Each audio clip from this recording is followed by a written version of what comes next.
following program is rated MAL. It contains strong language and is intended only for mature audiences. This week on the 5-Minute Warning.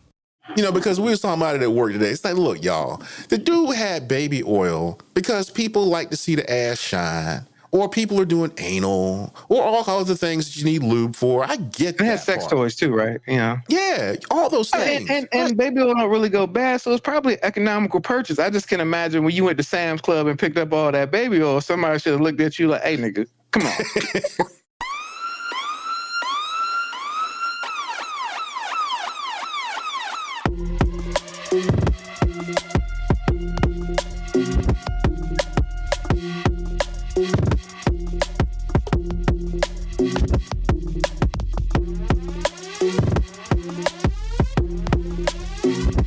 The show that gives you everything and nothing at all. That's everywhere you don't want to be. It's Ruben, Mo B, and on the ones and twos, AG.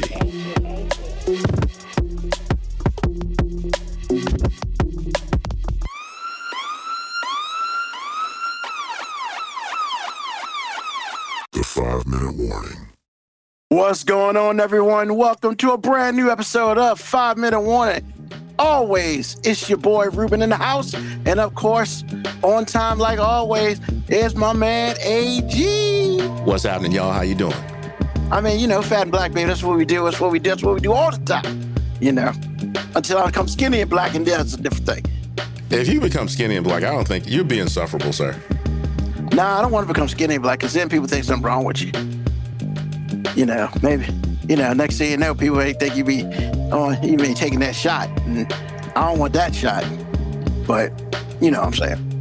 The illegal shot, that is. Oh, okay. You're talking about Ozempic. No, I take that shot every week. And you know what? I'm glad you brought that up, because there's a few people at work to take it, and I'm like, y'all are diabetic. What are you doing? What are you doing? Yeah. Please They're stop. messing themselves up. It's not for you. No, it's for me. It's for It's turned into a vanity thing as far as I'm concerned. It's become the crutch for the lazy. It's like, I don't want to make good decisions, so I'm going to take a shot. And it costs you freaking between $2,000 and $1,000 a month. I'm like, really, y'all? Whoa, really? Whoa, to what, $100? Yeah, I mean, if you're paying out of pocket, it's expensive, man. Yeah, that's a whole bunch of stupid. Well, I'm telling you, it's happening more than you know.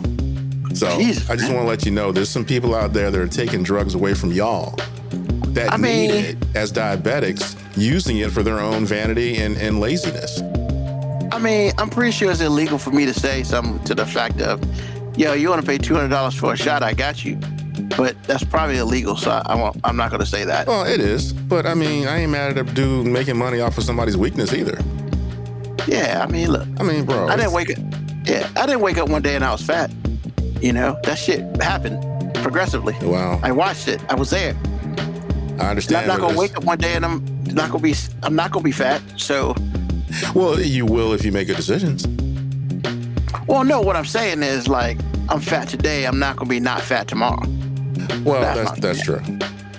And one of the tomorrows you could be, because if you make good decisions. And this is all things being equal. Yeah. All things being equal, that's kind of what goes on. Definitely. Yeah, and I mean, and I make good decisions sometimes. So, like, you know, I'm trying. And that's the best I can do. Yeah, man, I got a story for you. I haven't had a story in a while. Jesus Christ. Look, man, I had something bad at work, apparently. So I got a chance to come home early, so I did. My wife's pretty, so I came home. Well, that's good. Yeah, always. That's important. So I have to stop by the grocery store on the way, and my stomach is starting to bubble a little bit, right? So I'm trying to concentrate and get this stuff because I want to make a lasagna for the next week.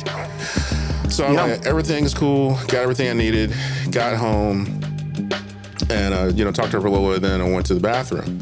So I do my business, and I was doing my business. Like, I was putting in that work. So I go to flush the toilet as a mercy flush, right? Yeah. And the toilet bowl doesn't have water in it. And I'm like, what? The toilet bowl didn't fill up with water. There's a valve that I need to replace tomorrow. But for now, it doesn't fill up with water, so you can keep flushing, right? Okay. I promise you, my first thought was, there is a God. And the reason why I said that is because there's no way in the world I could have looked myself in the face if this would have happened at somebody's house. Could you imagine that? You just dump a load and then you at somebody else's crib. I mean, I've done that before. Bro, that is not something I want to do. I'm not saying it's like I'm proud of it. I mean, I ain't gonna lie. Sometimes I have been, because sometimes it's like, you go ahead, Ruben. You drop it. Let's clock some shit up today. I mean, literally.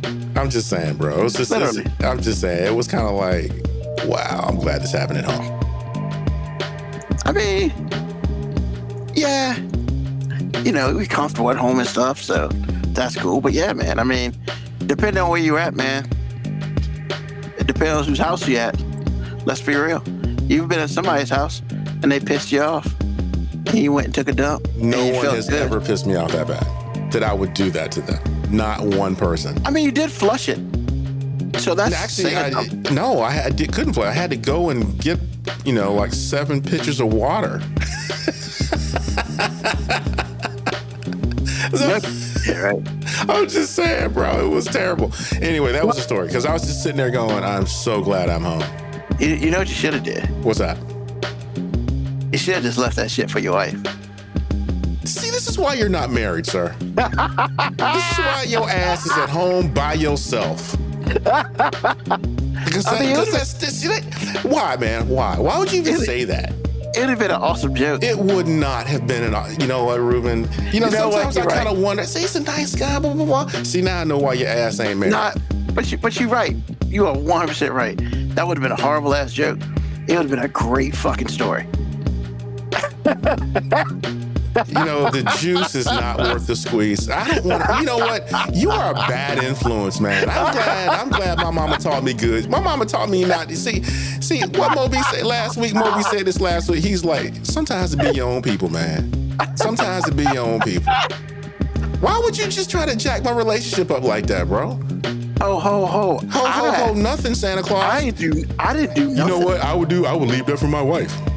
Really? I mean, not really, because, that'd be messed up. You heard that, What was that? I didn't hear that. She was like, that's not cool. Next time we at a family function, she gonna have some words for you, sir. I mean, it won't be the first time. She's never said anything to you. See, there you go. I mean, maybe she needs to say something to me. No, because she ever got started, she would never stop. So, man, she would say, you know what, Ruby, you're funny. Lamont, you're funny. No, she would say Mo B is funny. Oh, yeah. I mean, we all know that. But hey, I mean, so, I'm trying to, as Mo B says it, poop or get off the pot. So I decided to poop. Let's do it. And I started to, the whole saga of the shed. Moves are being made. Oh, really? It's a 2-person job. Okay.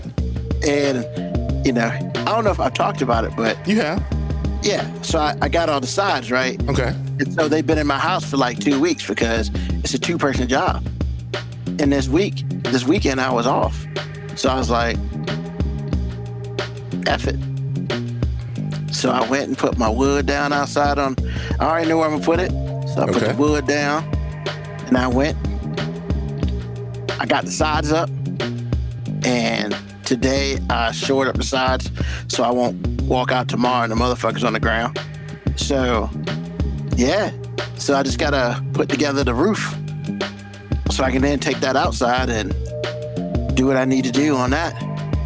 So yeah, man, I'm trying to do this thing called domestication.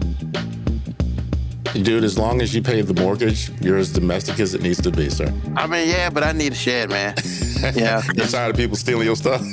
I mean, look, man, I ain't trying to shoot people up in here. So I decided that I got the shed and stuff, and yo, man, look, let's be real. Everybody, if you are a little overweight, you understand the plight. All right, yo, man, gravity is not your friend. No. Because bending over is not your friend. Well, bending over is, yeah, it's not, but like, it's different. So, you know, I had to screw on the bottoms of it to the metal thing because I would have did all the shit in the house, but then I wouldn't be able to get out my door. So, yeah, that kind of kills that shit. So, like, I'm on the ground. But at least I was smart enough. I had a big piece of plastic because I didn't want to get my clothes and shit dirty. I mean, even though I wasn't wearing like church clothes and shit, but you know, it's whatever. And so, and no, Brent, it's not a she shed. So like, what's up, Moby? What's up? You talking about your she shed? Well, it's not a damn she shed. So, yo, man, getting on the ground's not hard. The hard part is getting the fuck back up. Because you get comfortable on the ground. Is it comfortable on the ground? I mean, you're laying down, man. Like, you want to, sometimes, man, I found myself. How you laying down with a screwdriver doing work? That's not relaxing. Well, how in the hell else you supposed to get it done? I'm not saying it's a bad thing, but I'm saying getting up, man. I mean. No, man. So that part's not relaxing, right? The relaxing part is when you're done. After because so basically, you know, it's all the way at the bottom. I'm literally like, once again, I'm on the plastic that's on the ground. And so pretty much what's going on is I'm screwing shit in, you know, with the electric screwdriver. Cause, you know, if you're turning it with your hand, A, you're doing too much. 2, what is wrong with you?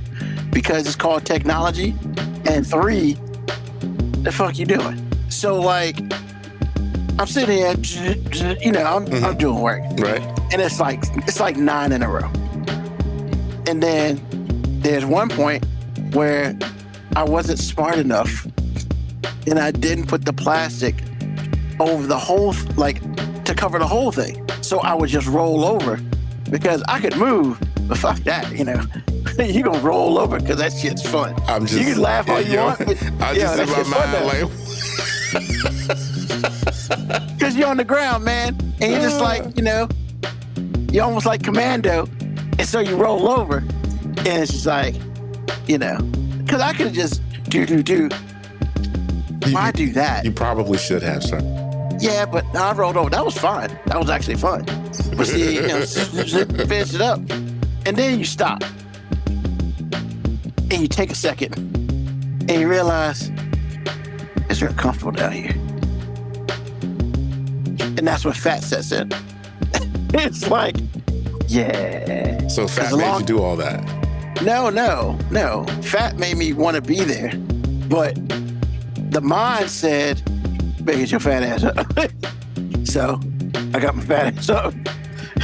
And I kept it pushing to the next side. I mean, because, you know, once again, hey, look, you know, those of you who are not truly fat, I understand you may listen to this and you be like, that don't make any sense. Why don't you just get up and move on?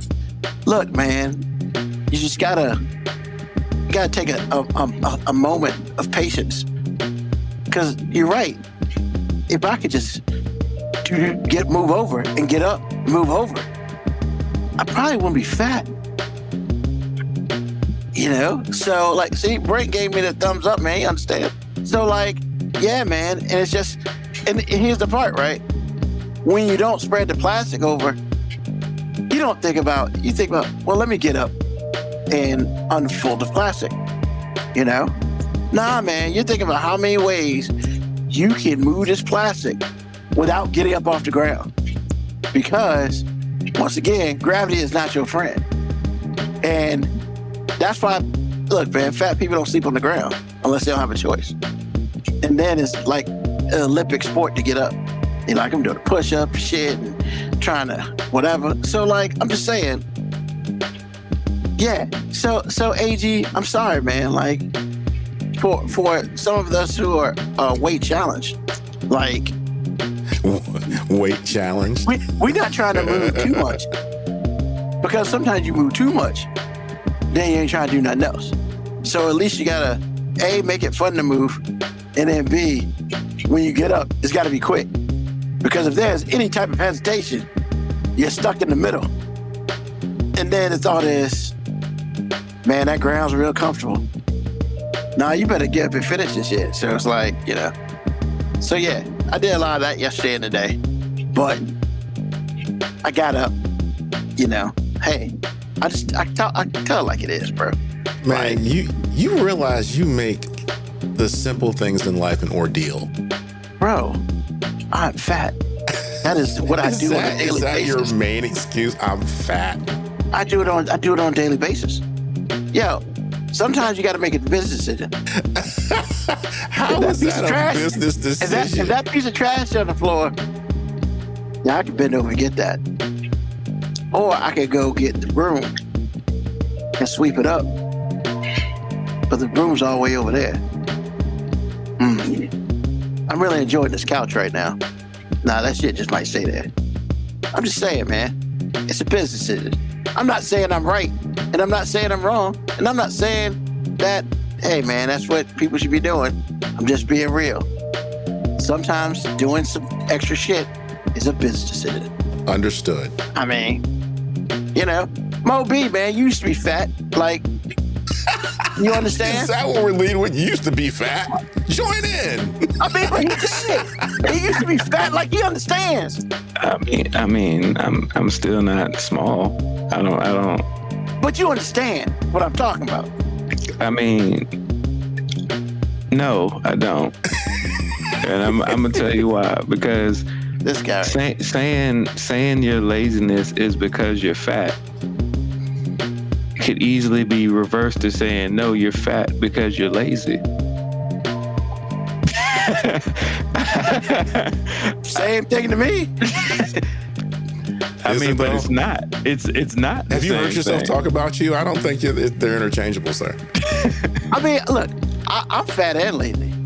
Well, no, you rarely say you're lazy. You just say fat and black. You use your fat to defend your lazy. There you go. That whole thing you said about being on the couch, and it might just have to stay there. You basically just justified your laziness with your fat. It's almost like you need to be fat so you have an excuse to be lazy. I was thinking the same thing. Yeah. I mean, because now, as you said, since I'm not considering your eyes fat enough, I mean, when I'm lazy, I just gotta own it. I just gotta be like, nah, I just ain't feel like doing that shit. But you just fall on the fat sword. Just go, nope, can't do it. You just pull out your fat card. Like, oh, I didn't know there was a fat card, bro. Of course, there's a fat card. There's a fat card. Is it black? There's a fat tax. So it can be fat and black. I mean, bro, you know, I use both of them together. I mean, look, man. I've been doing that shit for AG, do you have a gym membership? No, I think it's a waste of time. I can get it done at home. No, it is not a waste of time, AG. It's called a fat tax. A fat tax?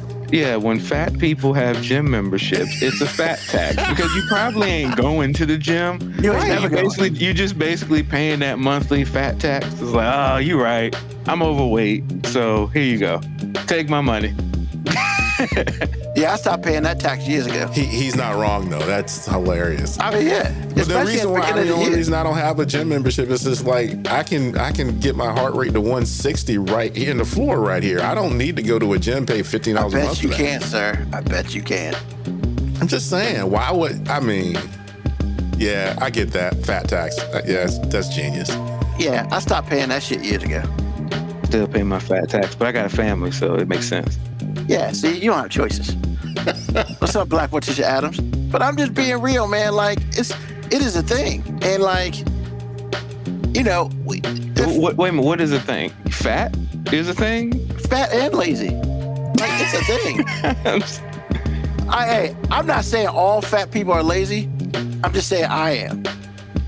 But I was lazy. I don't know if I was lazy before I was fat or I became lazy after I became fat. I can't believe we're still talking about that. I think it's a fair conversation. AJ, I didn't even want to be in this conversation. He dragged you in. Yeah, he basically said, hey, fellow fat guy. Exactly. No, used to be fat guy. Used to be fat guy. This is where I should have inserted the Godfather 3 quote. I tried to get out, but they pulled me back in. I'm just saying, man. Like, fat people go through it, and I think that's, yeah. What exactly are they going through? Yo, man. I mean, all of it. I mean, would you agree that all things being equal, those are a lot of bad choices that accumulated? Oh, most definitely. Okay. I mean, being fat is very rarely positive. You made a bunch of positive choices in your life. That's what I'm saying. Now, some people have their actual diseases that make them heavier. And that's why I said all people. Things being equal. Yeah. Well, but those of us who don't, like, nah, I made a whole bunch of shitty decisions. Like, from the last positive decision I made, I would say was, I made playing soccer in high school, because, like, you know, when I played soccer, my senior year of high school, I lost 25 pounds in 3 weeks. I remember you saying that. I was 175. Your boy, I was still big, but your boy could move. Hey, man, put Brent Malone's comment up there. That was hilarious. Fat people go through a lot of snacks. Damn straight. Yo, man. And see, that's the whole thing, right? What the other thing about fat people, man, we have a very, very, very, very good relationship with this thing called food. Now you have a bad relationship with food. That's the problem. I think some people really would say it's a bad relationship.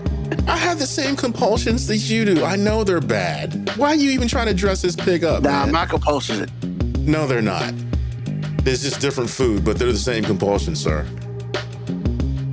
Because if you didn't have them, you'd be like $150. So don't even worry about that. You don't eat when you're fat. You don't eat because you're hungry. You eat because you want to eat. That's pretty much what happens. It is physically, like, not physically, it is mentally painful and anxious not to eat. Well, see, that's the interesting thing, right? Like we were talking about the Ozempic earlier. I think, you know, part of that, you know, satiates your hunger. So, you know, that's the one thing that I would say that, I mean, you call it what you want, but there are days where I almost forget about eating, especially with the job that I do. Like, because I'm always in a car or something. Yo, I know one time somebody was like, so you don't eat during the day? And I was like, I guess not. Because sometimes I don't. Like, I might be working for 6 hours, 8 hours straight. And I'm just doing what I drive, I do what I do, man. And that's the thing. Like, we were talking about all the people who are taking Ozempic and they're not supposed to. That's ultimately what part of it does, is so they don't really feel like they need to eat. But however, even though I know I'm fat, I also understand, like, hey man, you still need to eat. So, like, you know, because I know for a fact, I've probably gone anywhere from 30, probably somewhere around 36 hours I eat one time since I've been on Ozempic. And, like, that shit's not healthy whatsoever. Yeah, I might lose the weight, but the shit ain't healthy. So, yeah, it's one of those things where, like, honestly, because I've been taking it for almost a year now. And, you know, it's one of those things where I have to remind myself, hey, man, you need to eat something. Whether it's just an apple, which, yeah, I don't eat many of those, but something. Even if I gotta stop and get something, I have to eat something. And it's not really because, like, you know, I don't want to eat because I want to lose weight. Nah, because I understand, like, if I don't eat, that shit comes back 3 and 4 times eventually. Especially being a type 2 diabetic. Like, I don't really... There are times where I crave sugar, but I also try to set myself in a situation where I have a little bit, like, here and there, so I don't wake up and want to eat, like, half the Hostess store, because that shit does happen. Like, you know, I've had, unfortunately, times where I haven't eaten sugar. I haven't eaten sugar in a couple of days, and I end up going to, like, 7-Eleven and just getting, like, 2 or 3, like, chocolate bars and shit. and just coming home and just housing them. Part of that's fat, but the other part is the type 2. You know, it's like I'm trying to control my glucose. So it's like, yeah, like honestly, my glucose is somewhere around like 130 normally. You know, I try not to get above 200 because for me, that's like, but then there are people who live at 200. Like, I used to live at 200 before I started taking those Ozempic. But like, yeah, man, there are times where it's like I feel like a vampire sometimes. If I don't make sure that I eat a little bit of sugar every once in a while, yeah, I want to, how many Reese's peanut butter cups can I eat in a setting? Let's not play, because I can down some shit like that. And I have down some shit like that. And it's just like, it's not pretty. It is not pretty. So like, yeah, man. I mean, my opinion is, yeah, I make better choices, and I have made better choices. I eat a way lot better than I used to eat. Hence why I'm at 300 now instead of 378, from a long time ago. But yeah, I'm not gonna sit here and be like, nah, I don't eat sugar. That's a bold-faced lie. My goal is to keep my A1C down. Last time I checked, it was at 5.7. That's good for a type 2 diabetic.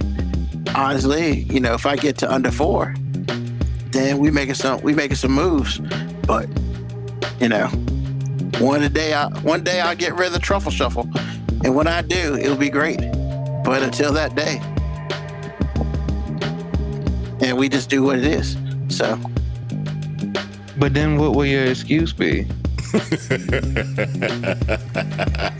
I'm either gonna not be. No, I'm just saying. I'm not even saying that to be funny. I'm not even saying that to be funny. But like, no, that's great. Part of what you identify as your built-in excuse for any failure that you have in productivity is you being fat. So if you take that away, like, will you have to then be honest with yourself? Because that seems scarier than losing weight.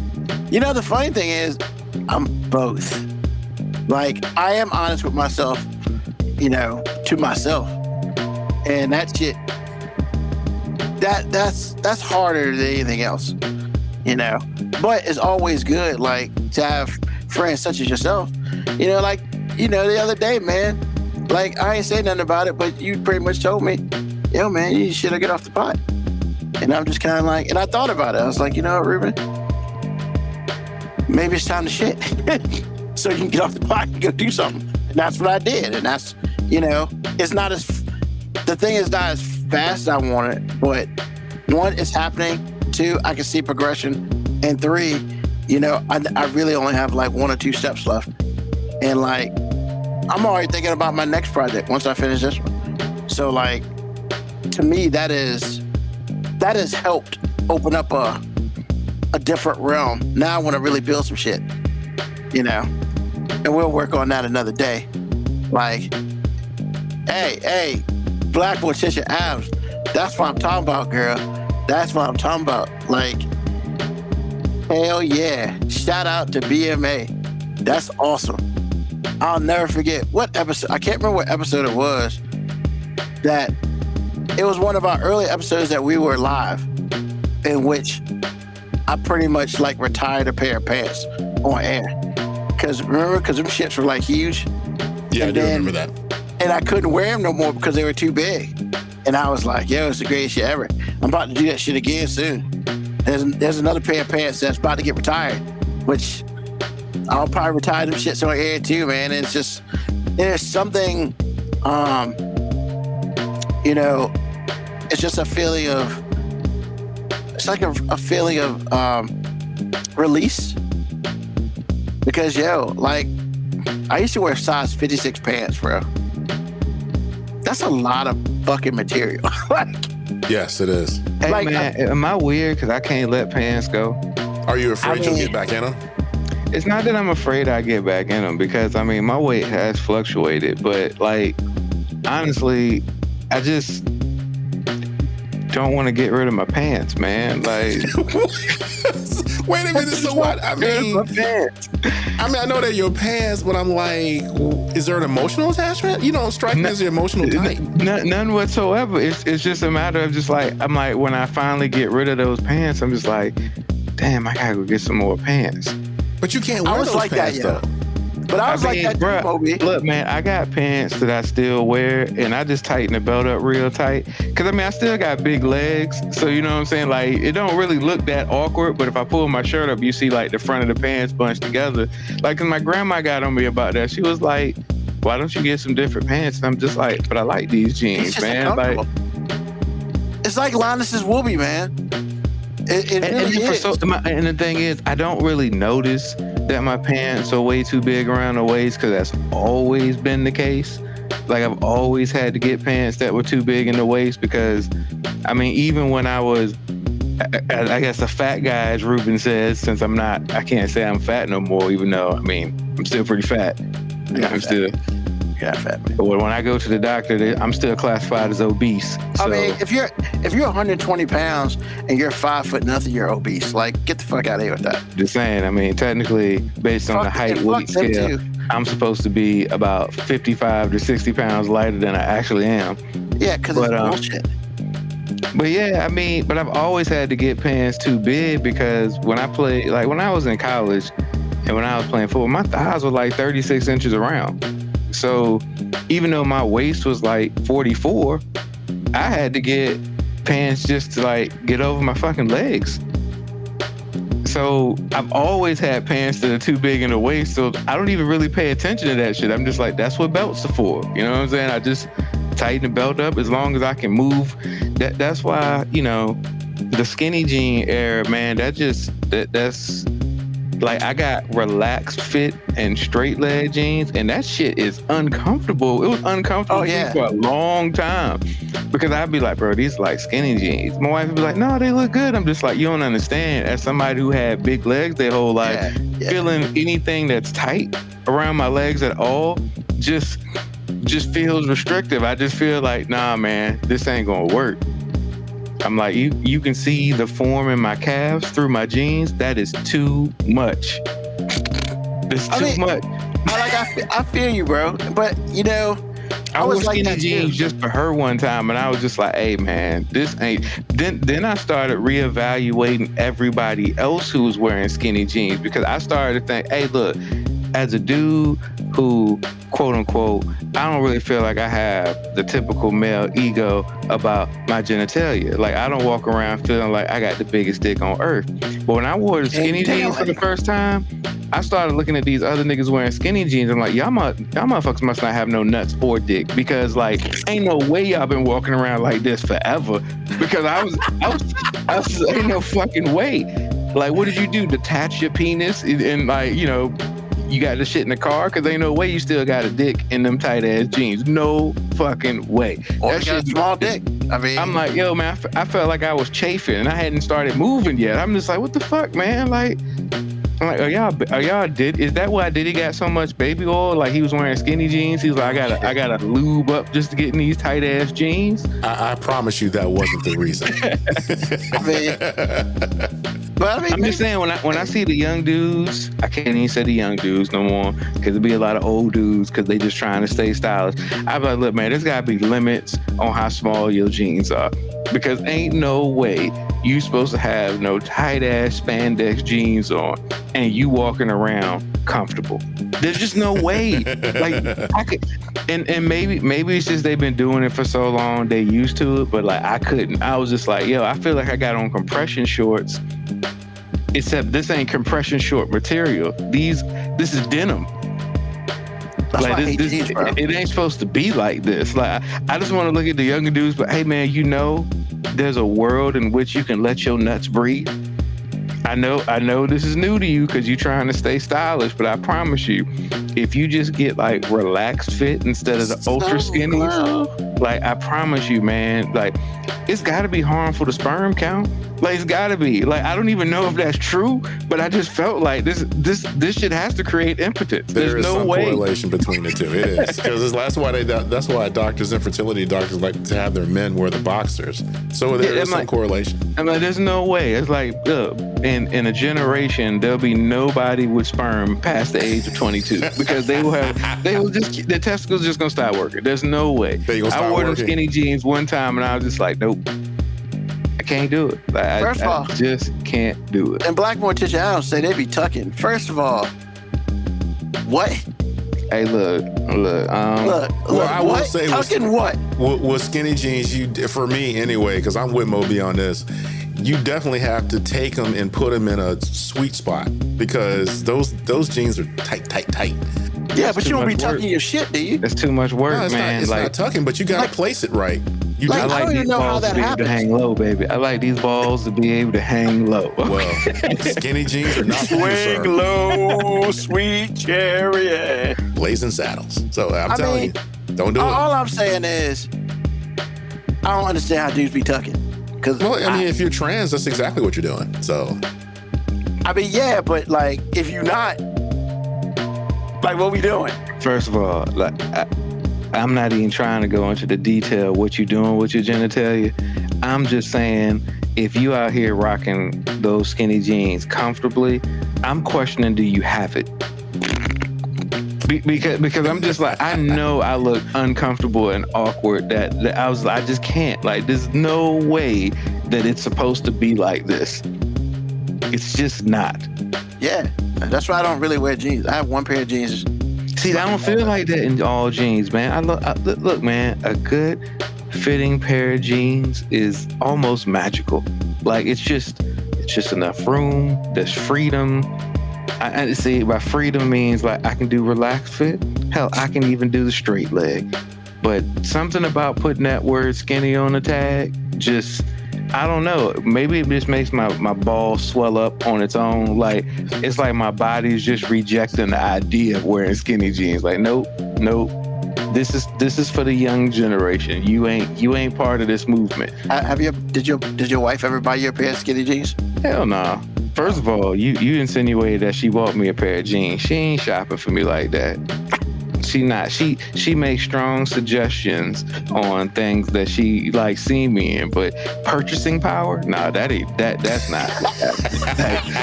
Purchasing power. Oh, you veto that, right? This is not passing the Senate or the House, man. So as purchasing power, you mean stuff that fit on your body, not like hats?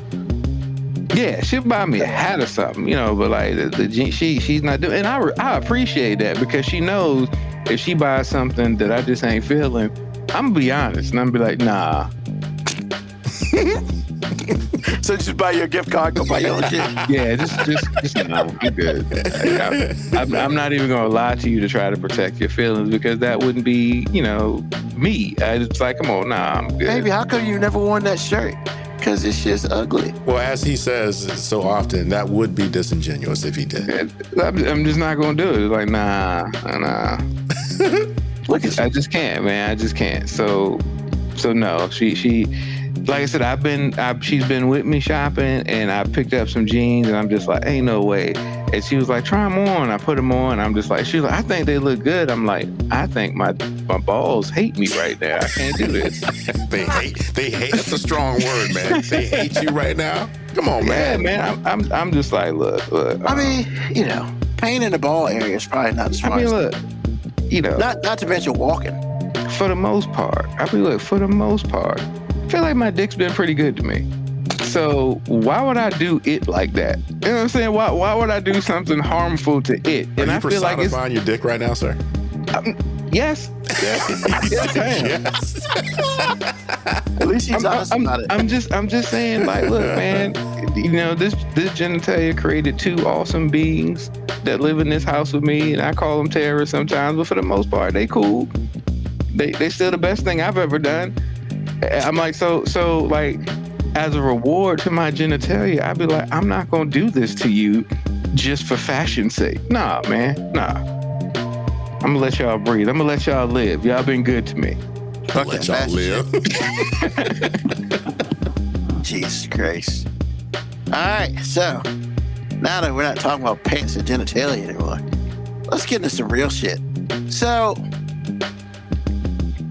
the question of the day is, let me make sure I say this right.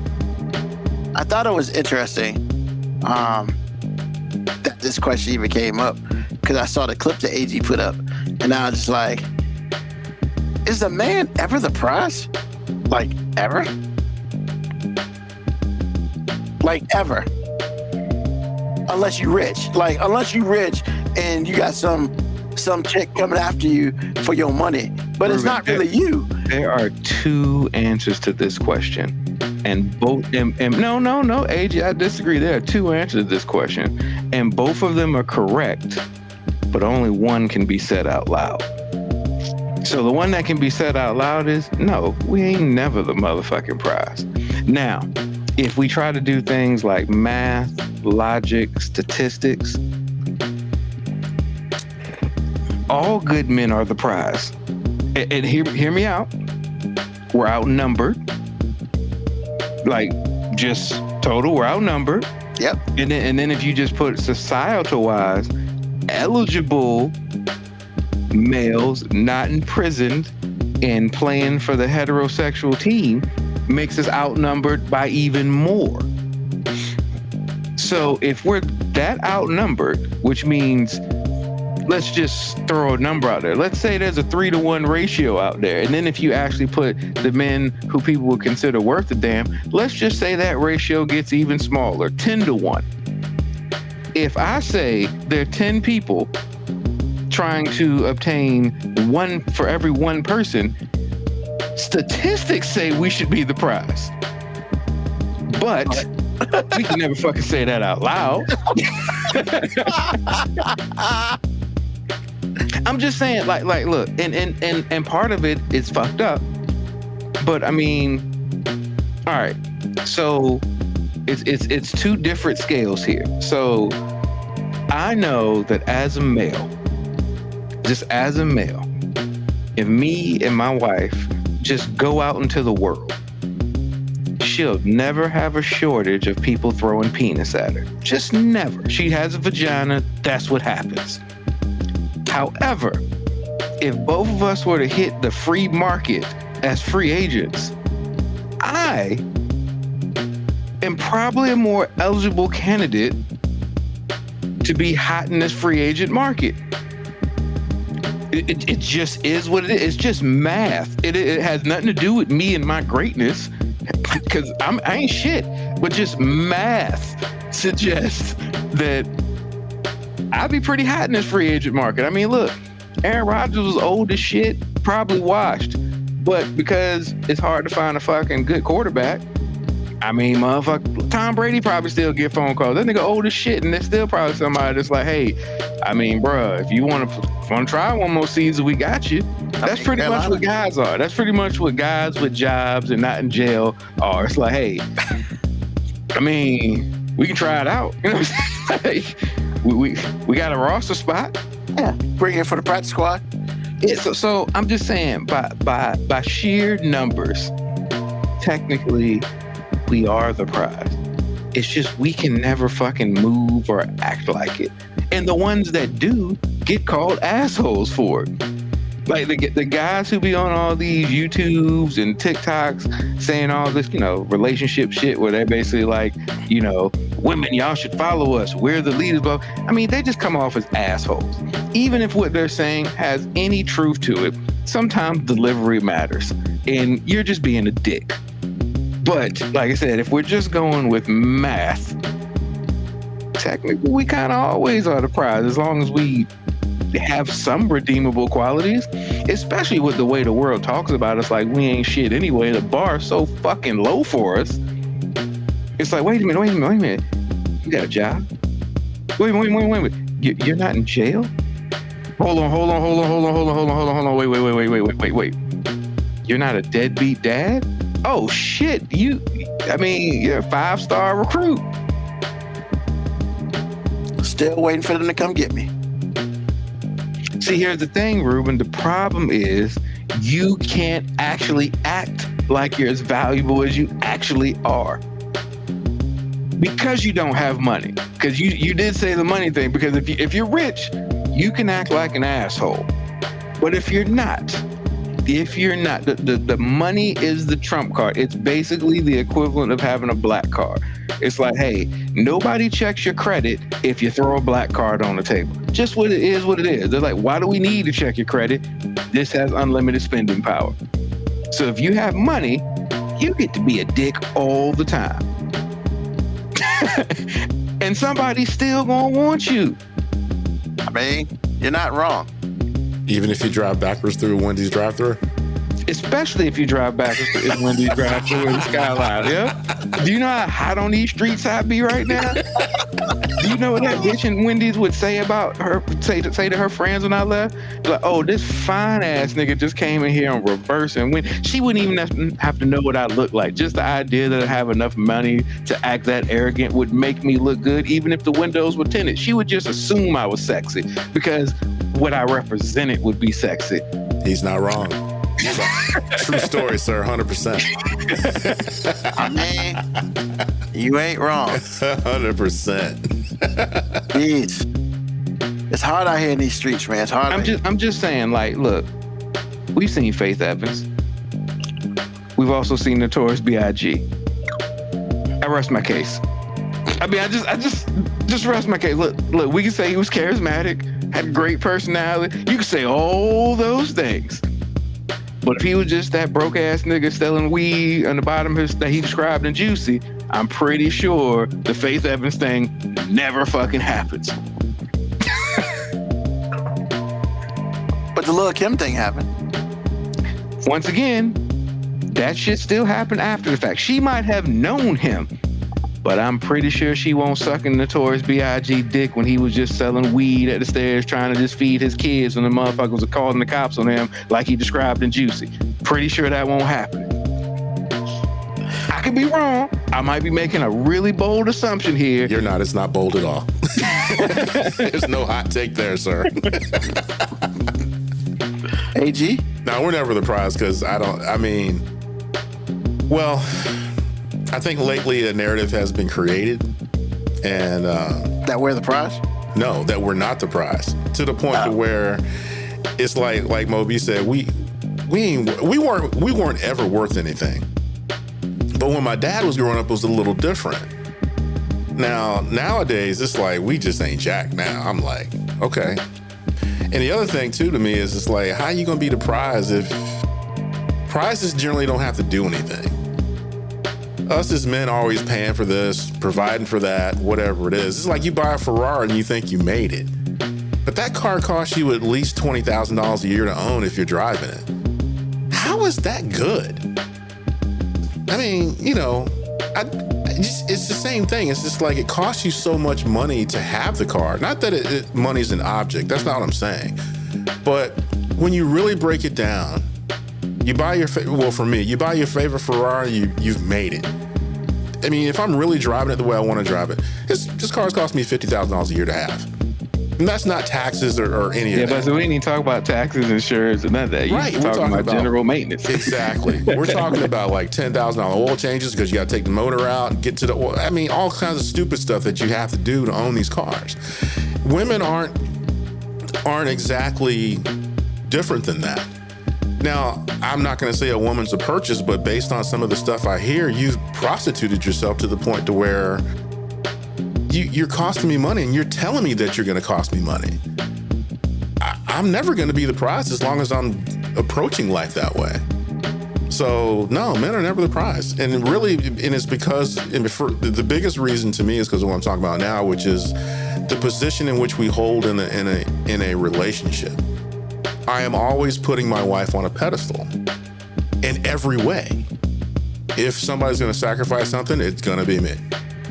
If we're going out, I'm driving. If, anything is going on, it's on me, which is not a bad thing. I'm not saying it is. It's just natural. It's the way things go. But if it's like the line between you doing your job and being thirsty is thin. So I feel like if you're in a position of weakness, which most men are, you can't be the prize. The prize is somebody who can do nothing and demand everything. That you're doing something then. So just saying. It's gonna be me. Gotcha. All right. I agree. Like, I've never at any point in time in the 51 plus years of my life ever felt like I was a prize to anyone, anything or whatever. You know, I've never been, I wasn't brought up that way to feel that way. I don't feel that way. It'd probably be cool to feel that way. But, you know, if I ever feel that way, I'll let you know. But I don't think that's ever going to happen. So, but nah, man, like, yeah, you know, it's crazy, right? Because there are more women on this planet than men. Once again, so, I just said statistically, mathematically, we should be the prize. And it's just like I said, we just never actually can be the prize. I mean, I don't know if that's more our fault or we allowed whoever is in a partial control society to deem that for us. I don't think it's our fault because, like I said, we are here in a natural way. I don't disagree that I need to do all the things that I just said I'm doing. That's not my point. But what I didn't say was these women out here nowadays are literally perverting what it is to be a man. And they're changing the definition of what it is to be a man too. And I remember what you said last week because I was listening to last week's podcast last couple of days about, you know, masculinity and it's, you know, kind of, it's eluding. It's an eluding idea. It doesn't stay still. Like when we grew up, when my dad grew up, my grandfather, all that, everything was, it is what it is. Whatever, you know, for better or worse, it was a monolith. That's what we did. We did certain things, blah, blah, blah, blah, blah. That's what it was. Now, the definition, and it started to change when I was a kid because of other things that are a different podcast, but it started to change. Now that I'm 50, I'm watching these young women just still molding it to their will, what it is to be a man. Everything is toxic until a bill is due. Then it's not toxic anymore. So you're like Moby says a lot, you're moving the goalpost. So I'm like, you have a lot of women out here that are perverting what it is to be a man to start with. So your natural position in the world is tainted. So, I mean, it's an impossible position to start with because somebody else is dictating it based on their whims. And they are whims. Because this is just an honest statement, and I don't know if this makes me just sound combative for no reason, but anytime I hear any woman start any sentence off with "a real man would," whatever the fuck she says afterwards, I have completely tuned out. Because I'm just like, you shut all the fucks up. Who the fuck are you to say what a real man should? Could you imagine if we said that about like anything about a woman? A real woman should do this. A real woman wouldn't get an epidermal needle, but when she was giving birth, she would just fucking take it. That part. You think I would say that in good health to my wife while she was in good health? Hell no. I'm smarter than that. It's that in good health. But just think about that one statement that you just made. In good health, I would never mention that to my wife. My great grandfather would. Exactly. Because he in his world, if he said that to her and she mouthed off at him, I'm not saying she wouldn't get smacked across the face. Because then and I'm not saying it was a good thing, but I'm telling you, the position that men held, 100 years ago is one where we're not running around scared to say anything to our wives or girlfriends or moms or whatever it is. They would tell you, nah, you actually look fat in that dress, change it. And she would go and change the dress or be smart enough not to ask. So I mean, the problem is the masculinity has this connotation of toxicity, and the thing is, there's nothing toxic about masculinity. Too much of anything can become toxic. Too much femininity is toxic. We don't ever say that shit, but like too much of anything, it can be toxic. But the lack of it is even more so. Like the idea that masculinity is toxic. One day the world's gonna look around, they're gonna be like, oh shit, masculinity actually did a lot of good for us too.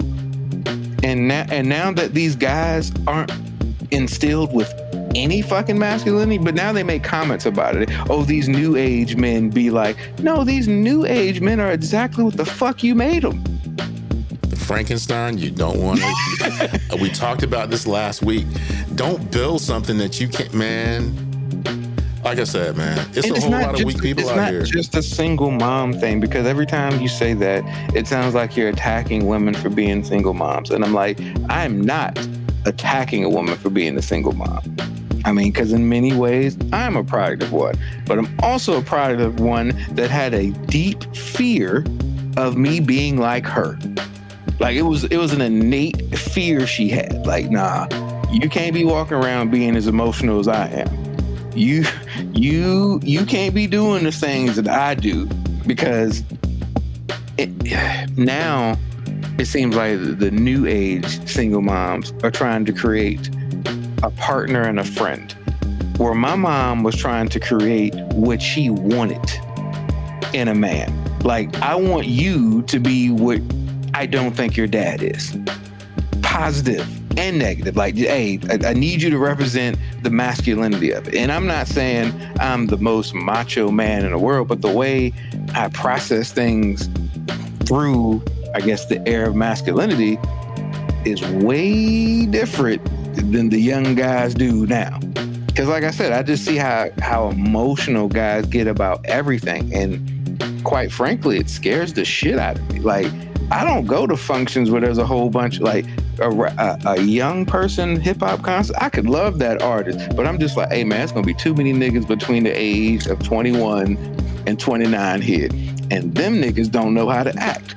Not because of their age, but because of their emotional fragility. I know all it takes is one person to get said something to, and they're not going to be able to emotionally process this shit, and everybody gonna fucking get shot up in this motherfucker just because this bitch ass nigga can't process his emotions, or just walk the fuck away, or just, you know what, fucking throw hands.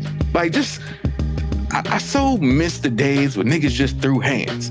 Like, I miss the days where the worst thing that might happen to you is you get beat up. I mean, I've had to say that to one of my boys before when he got mad. Hey, can't we just fuck him up a little bit? Like, I mean, when did the ass whooping stop being enough?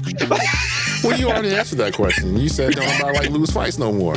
Because you're emotionally immature. It's emotional thing. That's what I'm saying, man. Like, it's just, yeah, I hate the idea of toxic masculinity, because I'm just like, hey man, too much of anything is toxic. Like, yo, you know, you need water to survive, but if I fill a whole room up with water, you're gonna die. It's too much of it. You're gonna drown. That's with anything. Too much of anything can become toxic. Well, like I said, man, it's people aren't really gonna realize what you're saying until they get tired of not having it. Right now, they have it both ways. So there is at its peak right now. But molding men to be what you want men to be is never a good idea. And I'm telling you, once that pendulum shifts, it's going to shift, but it's going to take a whole lot of starving for it to happen. Because like I said, right now, women getting everything they want. So I don't know what to tell you, but that's where we are. Captain Save a Dude and Captain Save a Hoe are two bad things. Well, exactly. Because I wasn't talking ain't about nobody out here saving a dude. There ain't no such thing as Captain Save a Dude. Because if you save a dude, that means he's trifling. So we don't, because there's no one here for us. We are the last line of defense in life. Captain Change a Dude? How about that? That sounds better. No. No, change is an accurate word, because there are a lot of women out here trying to change dudes. That's true. I can make him into something better. He's got potential. How about you spend that time making yourself better? I mean, yeah. Just saying. Hold on. Nobody says that anymore, Ruben. No woman is out here looking for a dude with potential. They're looking for a dude that's already got one thing that they want, and they just can ignore all the other bad shit because they're like, hey, I need a nigga with money. Yeah, he might sell drugs. He might have killed a few people, but he got money and he's nice to me. So I think I can, I can mold that. I can work with that. But see, she's not trying to change him. She's trying to justify her badass decision because she wants one thing that he provides. Yeah. He might have killed a couple of people.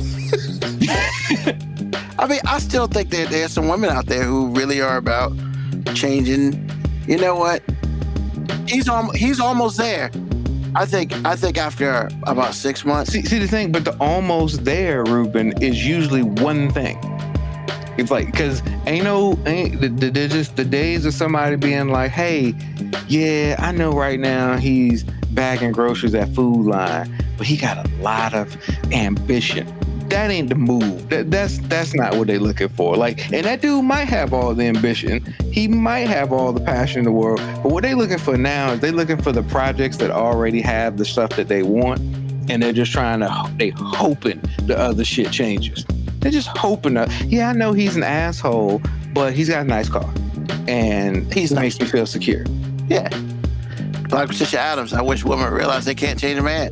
He'll do what he wants. What needs to be done for the women he truly wants. She's not wrong. No, but that's never going to happen. But she's not wrong. No. It's hard. Right. It's hard for somebody to go against that nature of wanting to toy with something, as opposed to just say, "Let me back up, let me fall back, and let this man be a man, and see what happens." You know how hard that is? Come on, man. Since when does a woman ever say, "I'm gonna fall back"? Good luck with that. It's rare. Yeah, but it depends on the relationship.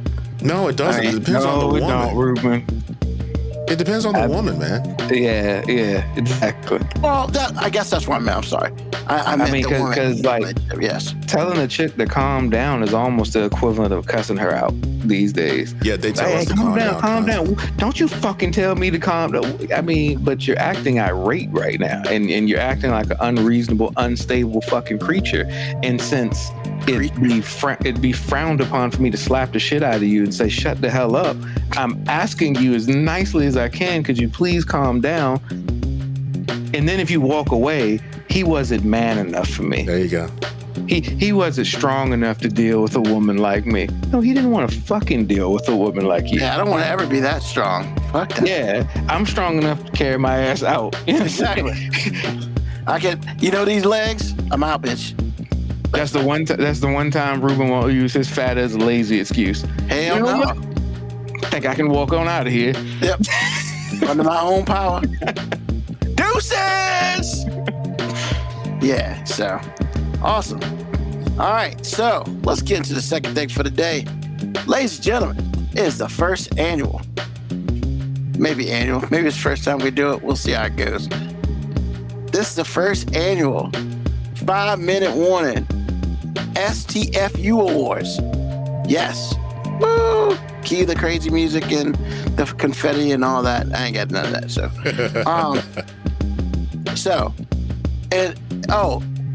The STFU Awards? Yeah, shut the fuck up. Like, we just want to make sure everybody understands what these awards are about. So, today we have 6 awards to give out, maybe less, depending on what happens. We each have 2 awards that we're going to give out. Now, with that being said, we have not talked about who we are giving these awards to. So it's very possible that someone, something, some people, some whatever can get multiple awards. So if that happens, then the other person will say, hey, I'm going to give them an award too, and this is why. And so we're going to start off, we're going to do it one at a time, because it is what it is. Because what I don't want is everybody giving up everybody's award and then nobody ain't got no awards to give out. So yada, yada, yada. But I feel like there's going to be at least one multiple trophy today from us. So, with that being said, AG, would you like to start us out? Your first 5-minute warning STFU award. Instagram girls. The ones we was just talking about. Because number one, and I'm going to describe the one I'm talking about because all Instagram girls are not this, but it's like you out here asking a man to make $100,000 at least. So he can be with you. Meanwhile, you smell like hamburgers because you just left your shift at Hardee's.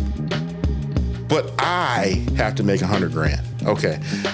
The next thing is all this masculine energy.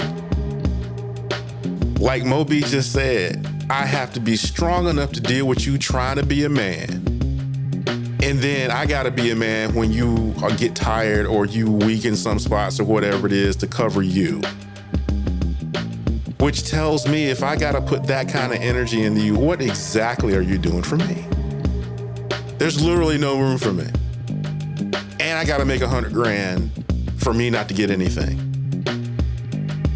So you want all this equality, which leads into the next thing. You want all this equality you talk about until a bill is due. Because I have to make $100,000, but you want to be equal. So which one is it? You ain't got a job. You ain't trying to get a job. Then when you do have a job, I got to make more money than you already do, but you're still not trying to build a legacy with me. So it's still all on me.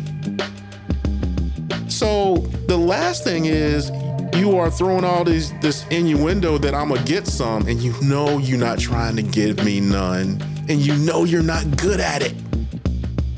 Because you think that you're the prize, so the prize ain't got to work at nothing. So you're bad at giving head if you give it at all. Oh no. You don't present well because you tired and you don't want to be uncomfortable, so you don't really dress it up good. And does it really matter if it's really good? Now, because see, I have money, because $100,000 apparently is the magic number. So if you make $100,000, I feel like you have choices as a dude. But you don't really go to work like you understand you can lose me. You just assume that I'm you the prize, so I have to stay. But I think you should just run around and whatever you think I'm supposed to like. Actually, you're supposed to do the work to know exactly what I like and get that done every day. Preach. But that's not what you're doing. So all them Instagram girls that lead, like Moby said, they lead with, what would you say? If you a real man, or if they lead with, if he don't make at least $100,000, if you're leading with all of that and then you're doing it in, something scantily clad, you already let me know that you are not equipped to give me anything. Because what you don't understand, there are things that men need to get along in life and be happy. If you don't want to give it to me, there are other things that I can access to not be with you and have my peace back. No one needs you. You don't have value. Just so be somebody else that's decent. If you want to do that, you can. If you want to keep going down the road you're going down, you can do those things, because certainly on Instagram, in that world, you matter. But at the end of the day, as a woman or a wife, you don't have value. You don't have anything to give. So my first ever Shut the Fuck Up award goes to them Instagram heifers that think I have to come into this with $100,000. And every pastor that ever said I had to do it, fuck you too. Because that's not cool. When are you going to do something with yourself to make you worthy of having a Boaz to start with? Answer that question and then you might be on the right track. So that's my first award, is to those women. So I'm good. Wow. All right. Woo. So I'm talking about. We start this off with some fire.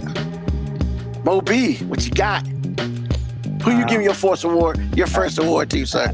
I took a bit of a different approach. I respect the fact that AG used a generalized, like, these women thing, but I'm not gonna generalize it. I'm gonna say a particular name. My first award goes to Amber Rose. And I know it's like, hey, that kind of came out of nowhere. Like, why are you talking about Amber Rose? So, first of all, I don't judge women for their endeavors or how they choose to make their comeuppance. I've often said that women advertise themselves a lot in these days and age as some form of prostitute, and I don't say that with any air of negativity in it. It's just, it is what it is. I'm not in position to judge. But I wish she would just get back to trying to suck the right celebrity's dick to be famous. Because when she comes out and makes double down statements and backs Trump and Vance and says, I don't think it's racist for Trump to say what he's saying about Haitians if it's true. Basically doubling down on the fact that even though it's been debunked, that it's true. Like, I mean, you know, this is what happens, people. And I don't want it to be so scathing for somebody that I don't know personally, because I don't know this heifer. And it's like, I don't have a desire to either.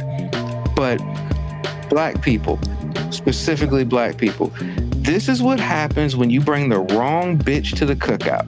She is a white bitch that you brought to the cookout, who y'all let hang around all these Black dudes, and y'all thought, oh, she down for the cause. She sucked Kanye's dick. She had a kid with Wiz Khalifa and married him. She's down for... No, this is a white bitch that still, at the end of the day, is inclined to the same pitfalls that a lot of white people are, which is, hey, I'm not a racist. I just am okay with hating niggas. You know what I'm saying? Like, hey, look, I have everything in my life financially because of these niggas, but at the end of the day, fuck those niggas. Like, you know what I'm saying? Like, I ain't worried about them niggas. Like, I'll back Trump and Vance because these white people got money, and, you know, they say nice things about me and they don't say anything about my sexual history. And first of all, I don't give a fuck about her sexual history. Like, I will identify her as a model and an actress, and hell, she even had a single music-wise that I don't think anybody ever heard. But so I will call her all of those things. But what I will also say is, none of us fucking know who Amber Rose is if she didn't suck the right dick, if she didn't fuck the right person. So I'm not going to disrespect the fact that you aren't just your sexual history, but I'm also not going to dismiss the fact that you're who you are because of your sexual history. So the fact that you have a platform and you're giving political backing, and the only thing that you're truly an expert in is sucking dick and fucking famous Black people, like, I just really wish you would just shut the fuck up and look, stay out of Black folk business. That's just stay out of Black folk business. Just, you know, suck dick, make money off of them, do all those things. I'm cool. No, nobody's mad at you. But like, hey, when you start talking about shit that negatively affects, you know, the people that you successfully made all your money off of, yeah, shut the fuck up, bitch. Wow. More fire for you, sir. Hey, beautiful. Flame throwing. I gotta follow that. Shit. Good luck, sir. Yeah, no shit. So, wow, that was harsh. I'm sorry, I do have to apologize just in case my mom listens. I didn't mean to call her a bitch that much, Mom. I really tried to stick with heifer because I know how you feel about. I really wanted to, but like it felt like more of a you thing, Mom, than me. So like I just had to stay true to who I am. And I don't mean that like in a demeaning way. Like I don't know her. Like she might be a solid human being, but saying that dumbass shit makes me not believe you're a solid human being. Just makes me believe you a bitch that sucked dick. And that's what you did. Wait a minute. What her political stance make you believe it? Yeah, like, I mean, I'm sorry, I laughed, man. I try to laugh over you, man. But it was funny. And it sucks because, like, look, I know if we ever, quote unquote, get big, somebody will pull this clip up and be like, look at him and his toxic masculinity and him judging her sexually. And I really don't mean any of those things because I could care less about how she got famous. It's when she doubles down on a white racist person making white racist comments and like, be who you are. Like, be a mom to some famous black dude's kid that you had, which is how you made your money. You didn't make money off of your political analysis. Like, we don't need it. And it's not your fault because I'm sure somebody asked you. You know why? Because there's always somebody willing to ask the dumb motherfucker outside the crime scene what happened. You know what I'm saying? That's what you are. That's what you became in this moment. You know what I'm saying? They ask you something that you have no expertise in, and instead of doing what a rational person would do, which is be like, hey, I don't really know enough about that to speak, or just saying, hey, not my area of expertise, you basically just said, I seen the whole motherfucking thing. They out here raping everybody. Like, ain't nobody got time to get shot.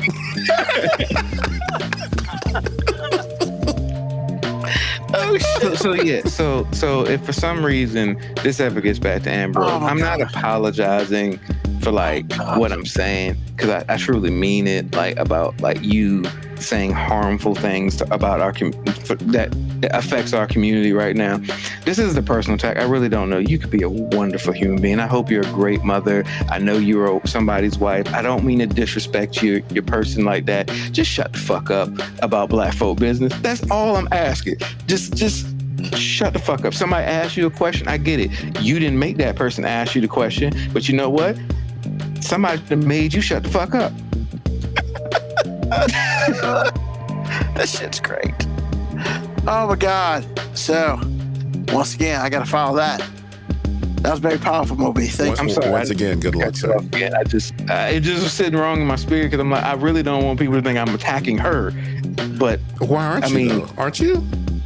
I don't know her, AG. So I don't know her personally. No, but you're not. Well, that is what she said, so that is part of her. Mm-hmm.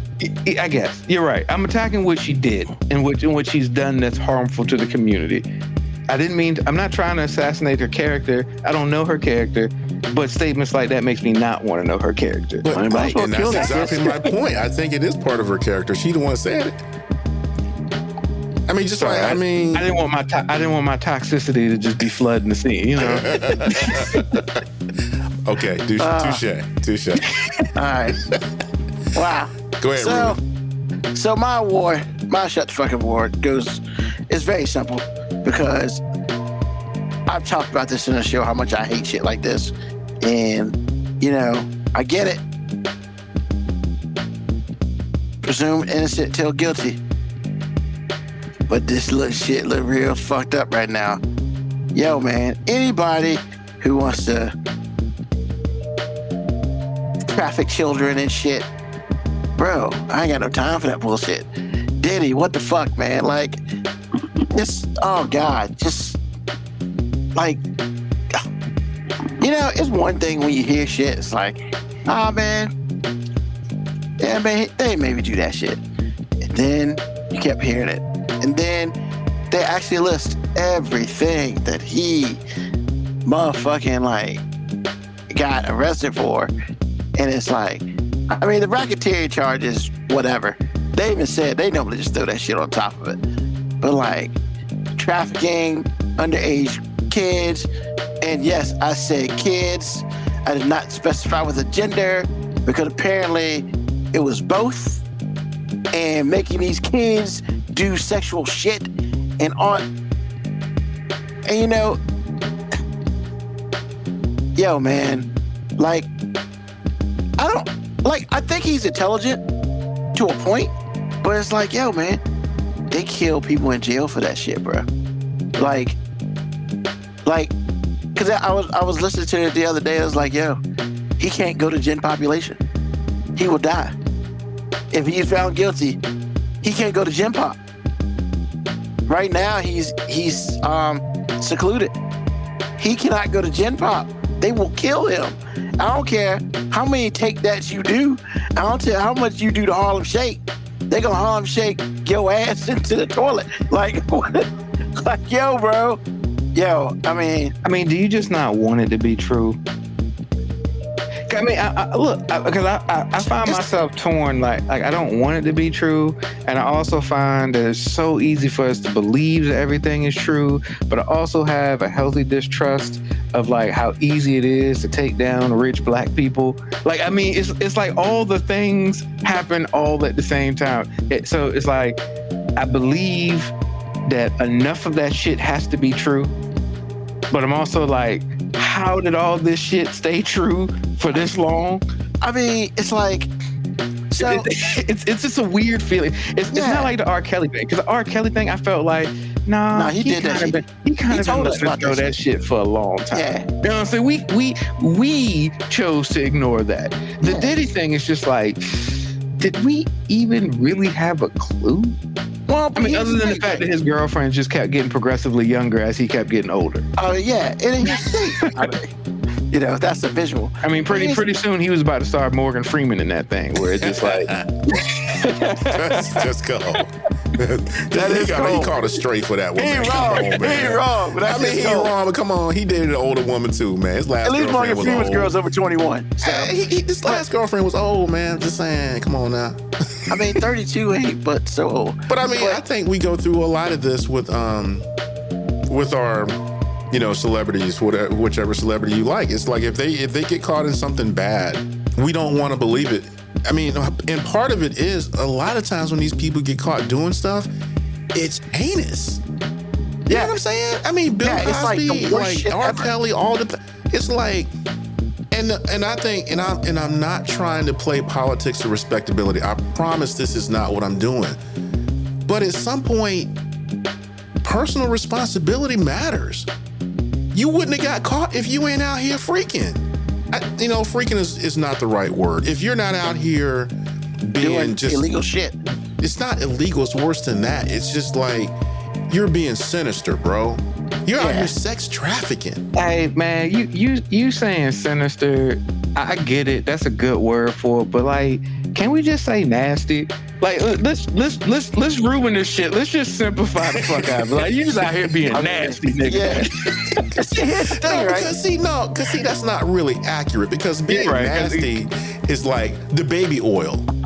Because we was talking about it at work today. It's like, look, y'all, the dude had baby oil because people like to see the ass shine, or people are doing anal, or all kinds of things that you need lube for. I get that. It has sex toys too, right? Yeah, all those things. And baby oil don't really go bad, so it's probably an economical purchase. I just can imagine when you went to Sam's Club and picked up all that baby oil, somebody should have looked at you like, hey, nigga, come on. We hope that he just had it boxed in and sent to his house. But see, that's my whole point. That's a hell of an Amazon order right there. Like, that delivery driver was like, ain't this about a bitch? We got pallets of baby oil, and this nigga didn't even get the baby oil gel. We know that shit rubs in better than the regular baby oil. But I'm saying, when you have an influx of underaged, forced to do a sexual act people constantly.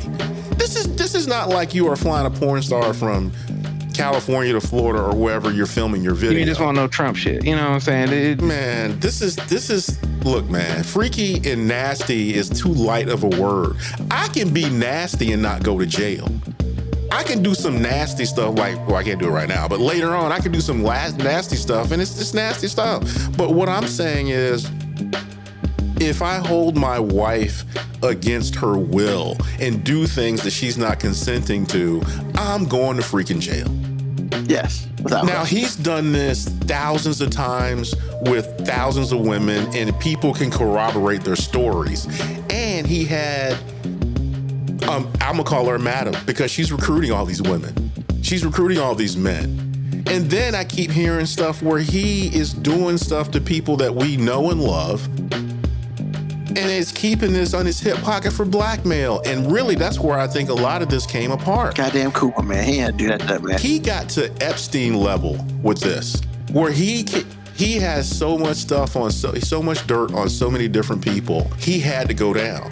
There's no way in the world that you can hold the cards like that and not go down at some point. Now, is that true? I can't prove it. I don't know.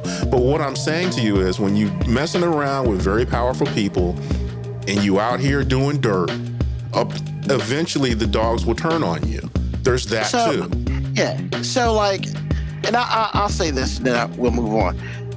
You know, yes, Moby, part of me hopes that he is innocent. But the problem is, yo, man, this is the goddamn feds, man. And the feds, they said they were on this shit for like 2 years. Bro, they don't go and ransack both of your houses at the same time because they ain't got shit to do. Like, I mean, you let the Trump supporters say, yes, they do. I mean, but we not talking about them. We damn sure ain't talking about them. But, yo, I'm just saying, man, like, yo, man, if it's a Fed case, if you getting indicted, you just got to go through the motions. Can somebody just tell me why he was still in the country? Because he wanted to be innocent. Because my thing is, bro, you got to have enough money. And look, whether you got enough money to like be rich somewhere else, like you could have found some country where the cost of living is just so goddamn cheap, you could still live a good lifestyle. Like, I'm sorry, whether I did that shit or not, if the feds got this many charges on me, which pretty much saying no matter what, nigga, you going forever. I'm out. He had a chance to do that when they raided both of his homes. That's what I'm saying. He was on his way out of the country to start with on vacation. I'd have been at some country, extradition. Chilling. Yep, chilling. Strong. And I wouldn't even be shy about it. I'd be on social media right now. Hey, look, America, I ain't never coming back. It was a good run, you know what I'm saying? USA, we had a good run. All you had to do is holler at Columbus Short. Yo, man, where you at, bro? I got you. I'm trying to be where you at. Like, I mean, Akon, yo, what's up, man?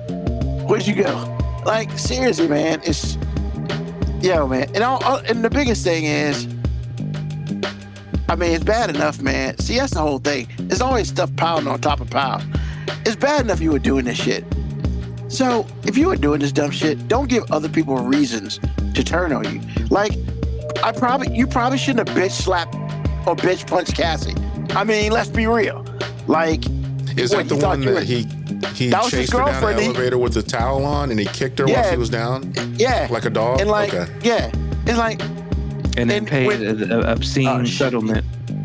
Yo, she did. And my thing is like, before I'm paying this obscene settlement, I'm just leaving the country. No, I'm good. Oh. We out. He had many times to leave the country. He didn't do it. Good luck getting your money, baby. I'm out. Yeah. You know, I just would have paid her and left. Like, but yo, man, all I'm saying is, you know, I can't stand for that, man. I just can't. And, you know, he's probably shutting the fuck up for a very long time. And I ain't mad at him. But like, yo, man, there's a special place in hell for people like you. For real.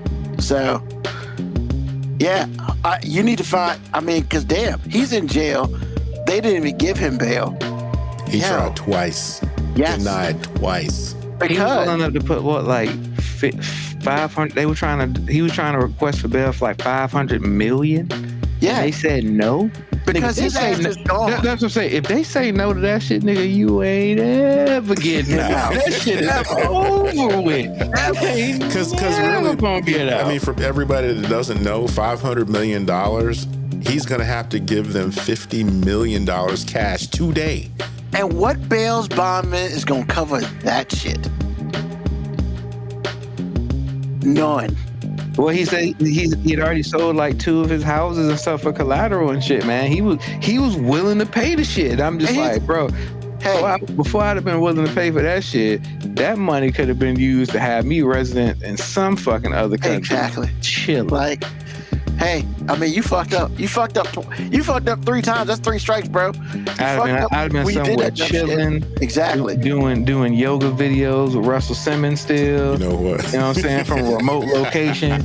Like, hanging out with Tupac. I'm on this healing journey right now. You know what I'm saying? This journey that's never gonna let me come back to the United States, but you know, it's my path. You know what I'm saying? It's my path. And Kebiako, I won't go bring it up, but yo, man, Kim just died out the blue.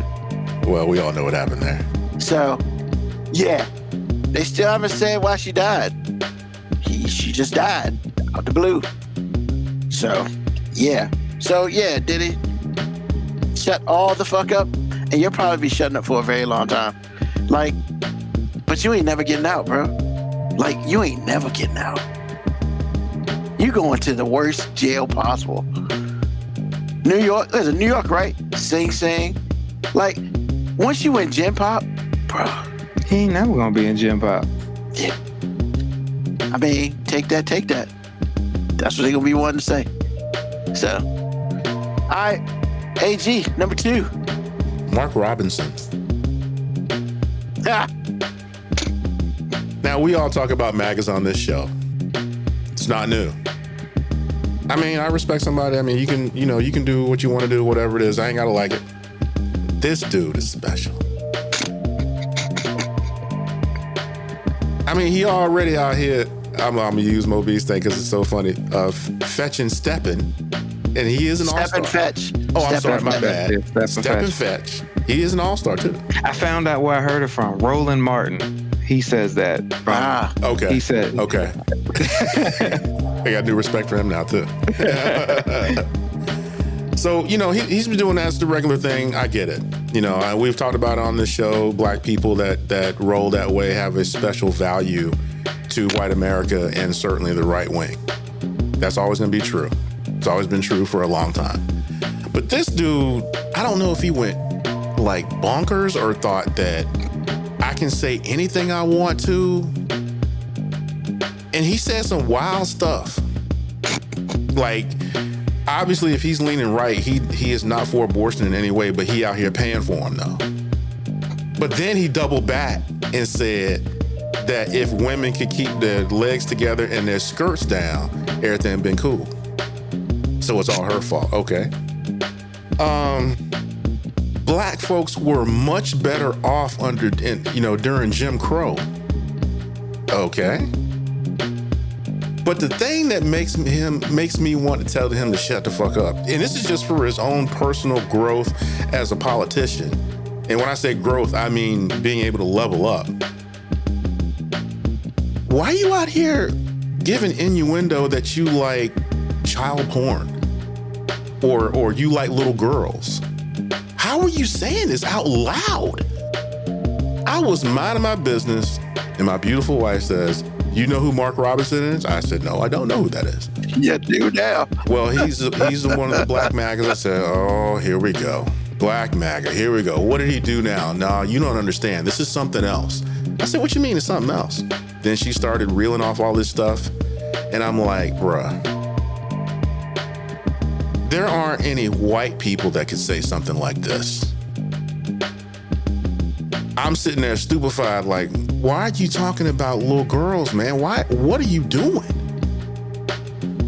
And just like I said before, this is about me trying to like get him to just like stop, man, before you ruin everything. Well, I was too late because people they're starting to leave his campaign. The Republican Party as a whole are just like stepping away. So he's ruined. But there was a moment like 2 weeks ago where I was not 2 weeks ago, but last week where I was kind of like, bruh, shut the fuck up. Now, if you want to talk about black people being cool during Jim Crow, you're good. If you want to talk about women need to keep their skirts down and their legs together, even though I had a part in that and I paid for the abortion, you still good. Because to me, that's the equivalent of grabbing pussies. You know, it's the same thing. If you want to do and say those things that you know, are stepping and fetching, then certainly that's what I want you to do, because that's the path you've chosen. But when you start talking, especially with all this Diddy stuff is going on, I mean, the timing couldn't have been worse. If you start talking about young ladies and little girls, like from a sexual standpoint, even the innuendo will destroy anybody's career path. Yeah, he should have said no Diddy afterwards. Exactly. Exactly. No Diddy. No Diddy. So that is my shut the fuck up. That's my second one. But before I go, because this is the last time around, I do have an honorable mention. And the reason why I do is because it's kind of ironic this happened. Because when Moby and I did the show together 2 weeks ago now, one of the things that was asked from an Instagram reel was how long it was going to take for somebody to say nigga on national TV. I got to put my man as an honorable mention. I mean, he was almost number 2, but he didn't really say but the one thing, so I couldn't make him put him up there for the award. But I'm gonna give him an honorable mention, Mr. Rich Lowry, because I'm not even gonna be mad at him that he said it. And he quickly corrected himself like it was a mistake. But see, if you're making a mistake like that, we all know who you are. What I was mad at is he tried to explain the shit away, and clearly, I listened to the video 3 or 4 times. He said nigga real good with an A. And I'm like, why are you trying to deny this at this point? We all saw the video. You right, it was like real good flow to it. Real good flow to it. It wasn't like my man. Like this ain't the first time he said it. Exactly. But not even that. It's like, bro, you didn't say nigger.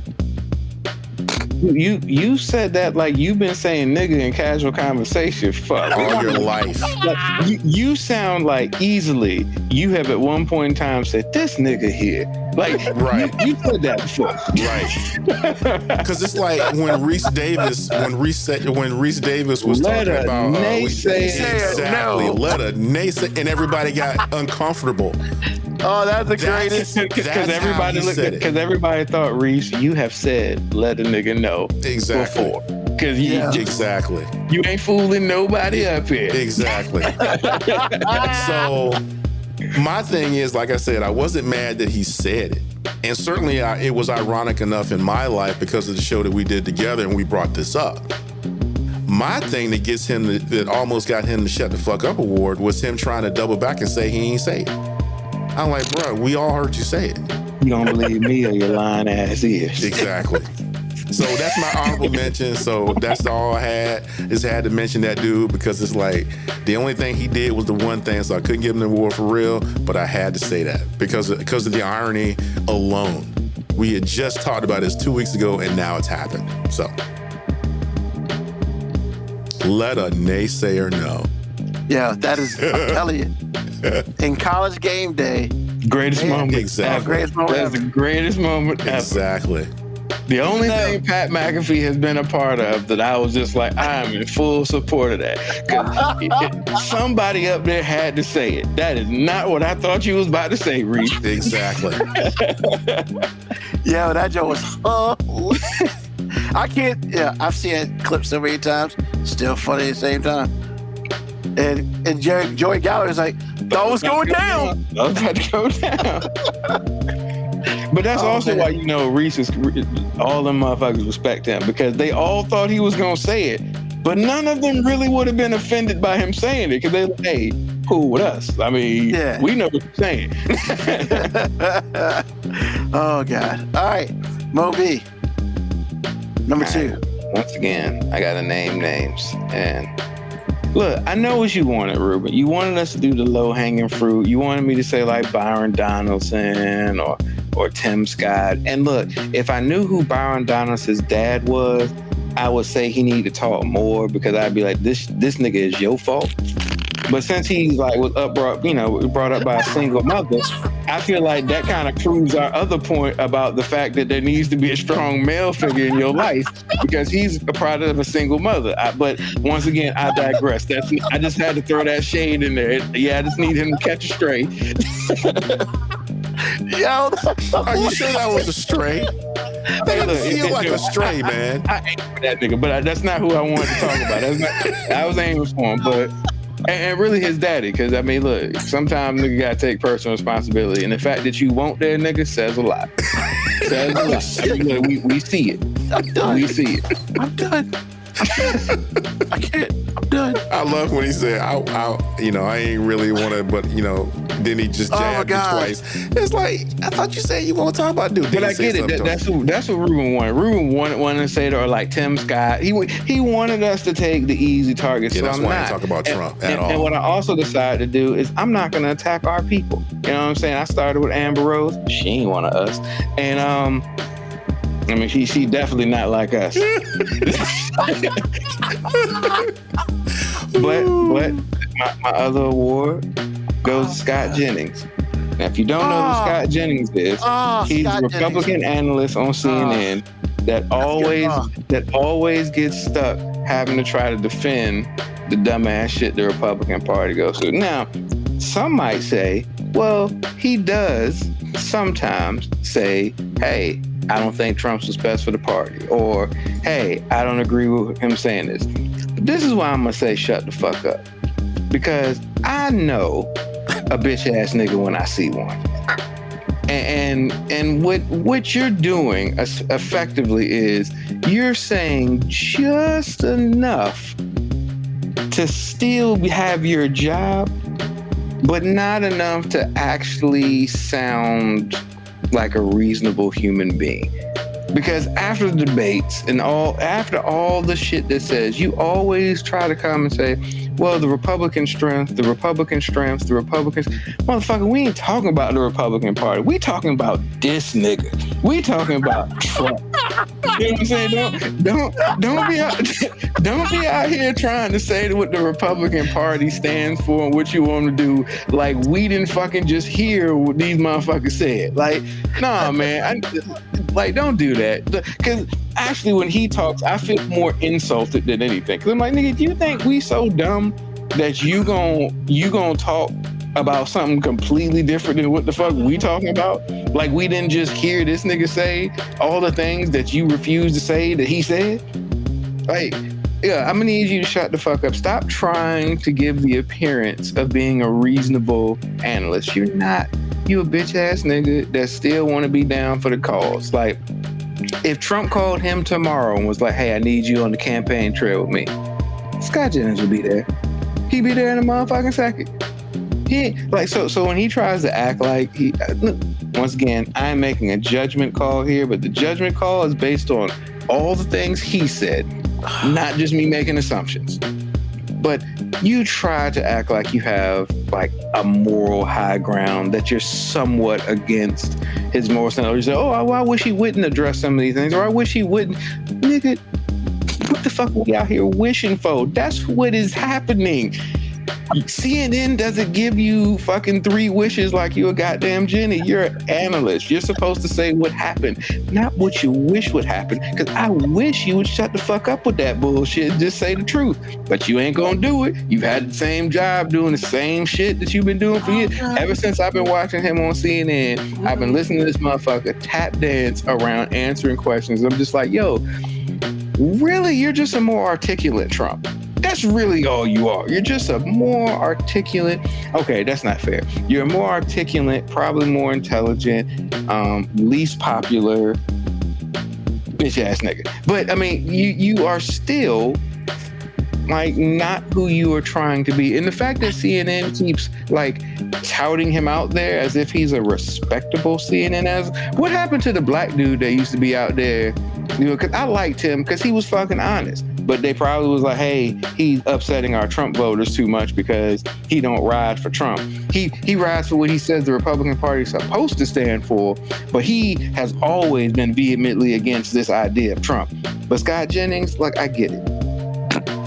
I get it. Nobody likes to do the slut walk of shame the morning after. But you don't have to do the slut walk the morning after for us to know you sucked his dick last night. Oh, gosh. We all know it. You know why we know it? Because Trump would say it. Like, I mean, it's not like, look, he said it, you know, sometimes you just got to grab him by the pussy. And I think he was talking about you. Wow. Oh, God. All right. And yes, KB Yako, Moby is not sneak dissing tonight. Not at all. He coming through the front door with it tonight, buddy. So, first of all, thank you, Moby. I mean, once again, I get to follow that. You picked the order. You know what I'm saying? Like, I know, right? He clearly shot yourself in the foot, man. Clearly, that's something I fucked up on tonight. I don't think you fucked up on it. Like, I just feel like you ain't really dug in your hate bag deep enough. That's it. I mean, you're right. So I'd like to, first of all, this wasn't my idea. This was AG's idea. And it's a very good idea. So good job. I appreciate that. I can't even take credit because I did it on accident. Well, it works out though. Hey, the best things come from accidents. Apparently they do. And yeah, you're look right. at Byron Donaldson. Wow. God damn. Wow, that's awful. Come on, man. That's cold, man. Come on, man. No, man. You're not wrong. But I mean, come on. But here's the fun part, right? You're right, Moby. Partially, I expected someone to take the low-hanging fruit. So I appreciate the fact that you didn't. And I appreciate the fact that AG didn't. Because I'm going to. Byron Donalds. And that's it. That's all I need to say. That guy's the worst shit ever. Like, look, man. He says so much. Oh, God. Where do I start? Like, you're alive. But here's the thing that pisses me off more about him than anything else. It's not the fact that he says the same 5 things, you know, about Kamala Harris this, Kamala Harris that, whatever. It's not the fact that I don't even think he's sucking on Trump's dick. I think he's sucking on the left tit. Like, I don't think he's that close. Now, I would say Tim Scott's still closer, but I don't think he's that close. I mean, look, man. He's kind of like, look, Trump is his Mr. Miyagi, which is why I call him Byron Daniel's son. Because, like, I'm trying so hard not to laugh over you right now. I did catch that earlier. Because I didn't hear that until I was like, yeah, he has been that's saying pretty that. good. That was really good. I'm just saying, like, you know, that's his Mr. Miyagi, man. He waxing on and waxing off, like. Yeah, but that's not the reason why I told him to shut the fuck up. I mean, honestly, man, like, this dude goes over everything, spits the same stupid rhetoric.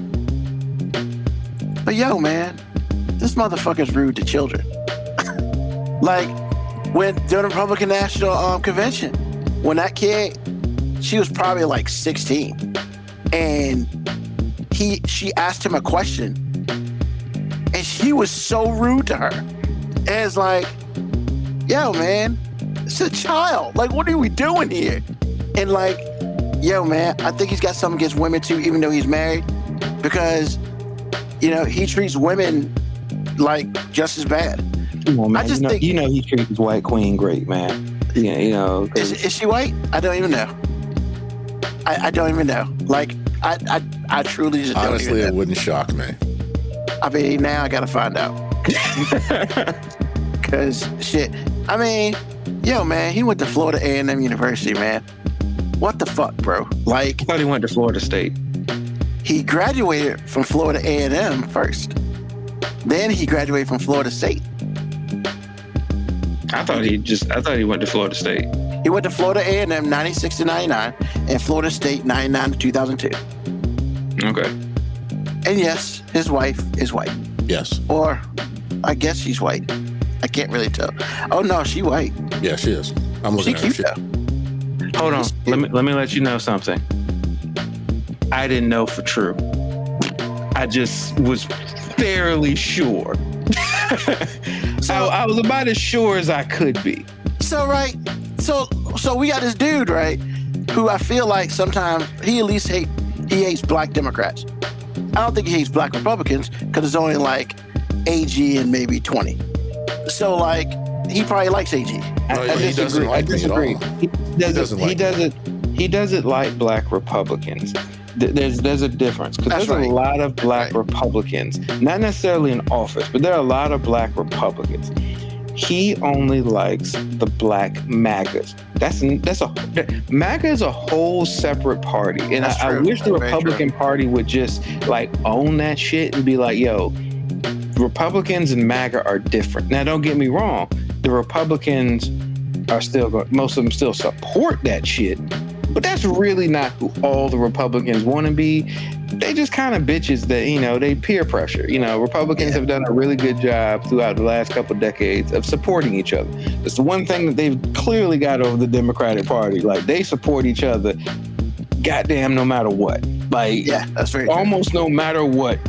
Like, even the people who have been critical about Trump, they still vote the same way the rest of the party does almost 95% of the time. They just don't like him and what he said. But like, for the most part, they're like, hey, we don't like what you're saying or how you present yourself. But so yeah, man. I mean, this dude, he was raised in Crown Heights, bro. Like, in Brooklyn. And like, you went to a historically black college or university. You went to Florida State, get your master's. Shout out to you. Actually, I thought he got his bachelor's from Florida State. Look, man. He went to Florida A&M for 3 years. I don't think he finished it. You're right. Yeah. He did get his bachelor's from Florida State. He was like, I ain't about to get no degree with these niggas. But he spent 4 years there. Doesn't matter. He can always say Florida State. I graduated from Florida State. He was out there trying to look for his daddy. You know what I'm saying? Trying to find his daddy in this historically black college, and just realized, you know what? You cold, bro. You a cold. You know what? Like, fuck these niggas. You know what I'm saying? So. Well, I'm glad he said that, because what I was going to say was it feels like he's followed the path of Clarence Thomas, honestly. But here's the fun thing about this. He was in school for 7 years for a bachelor's. I don't feel as bad now. Because it took me five light years to get it too. But yeah, man, it's just, this guy, nothing positive that's decent comes out of this dude's mouth. Like, what? Like he's got 3 kids, man. Like, I feel bad. And I'm not trying to get personal with this dude, but I just need him to shut the fuck up. Like, if I don't hear one more word from Brian Donaldson, God damn it. Throughout this whole year, I will be a happy person, but I know that shit ain't gonna happen. I just need him to truly just shut the fuck up. And I'm sorry, man. Another reason why I can't live in Florida. Like, hell no. We got that dude out there? Nah. I can only imagine, like, how many non-black people are not voting for him. But clearly there's more white people. Well, he bragged about the fact that, he got voted in by white people, because he uses that as proof that racism doesn't exist. Because I got voted in by white people. And my thing is, how much awareness do you lack when you think the fact that white people support you, like, in that large of numbers, is symbolic of racism not existing, or it's symbolic of the fact that you are the butler. Like, you are essentially the Jeffrey of that campaign. You know what I'm saying? Like, it's that they will. Yeah, it's exactly. You are essentially the hired help. Like, honestly, this is, maybe my own personal feelings, but if I go to a place where there's nothing but white people for the most part, and all those white people in there, like, really, really, really seem to love me, I'm going to question what I'm doing wrong. Because I'm just going to be like, historically and statistically speaking, all these motherfuckers shouldn't love me this much. Like, there ain't nobody in here bothered by who the fuck I am. Like, that just doesn't seem like, it doesn't seem honest. Like, yeah, they're just waiting to hang your ass. And of course, the other thing, in his nice little political speech in June, quote, "You see, doing Jim Crow, the black family was together. Doing Jim Crow, more black people were not just conservative. Black people have always been conservative minded, but more black people voted conservatively. And then HEW, Lyndon Johnson, and you go down that road, and now we are where we are. What's happened in America the last 10 years, and I say is because it's my contemporaries. You're starting to see more black people be married in homes raising kids.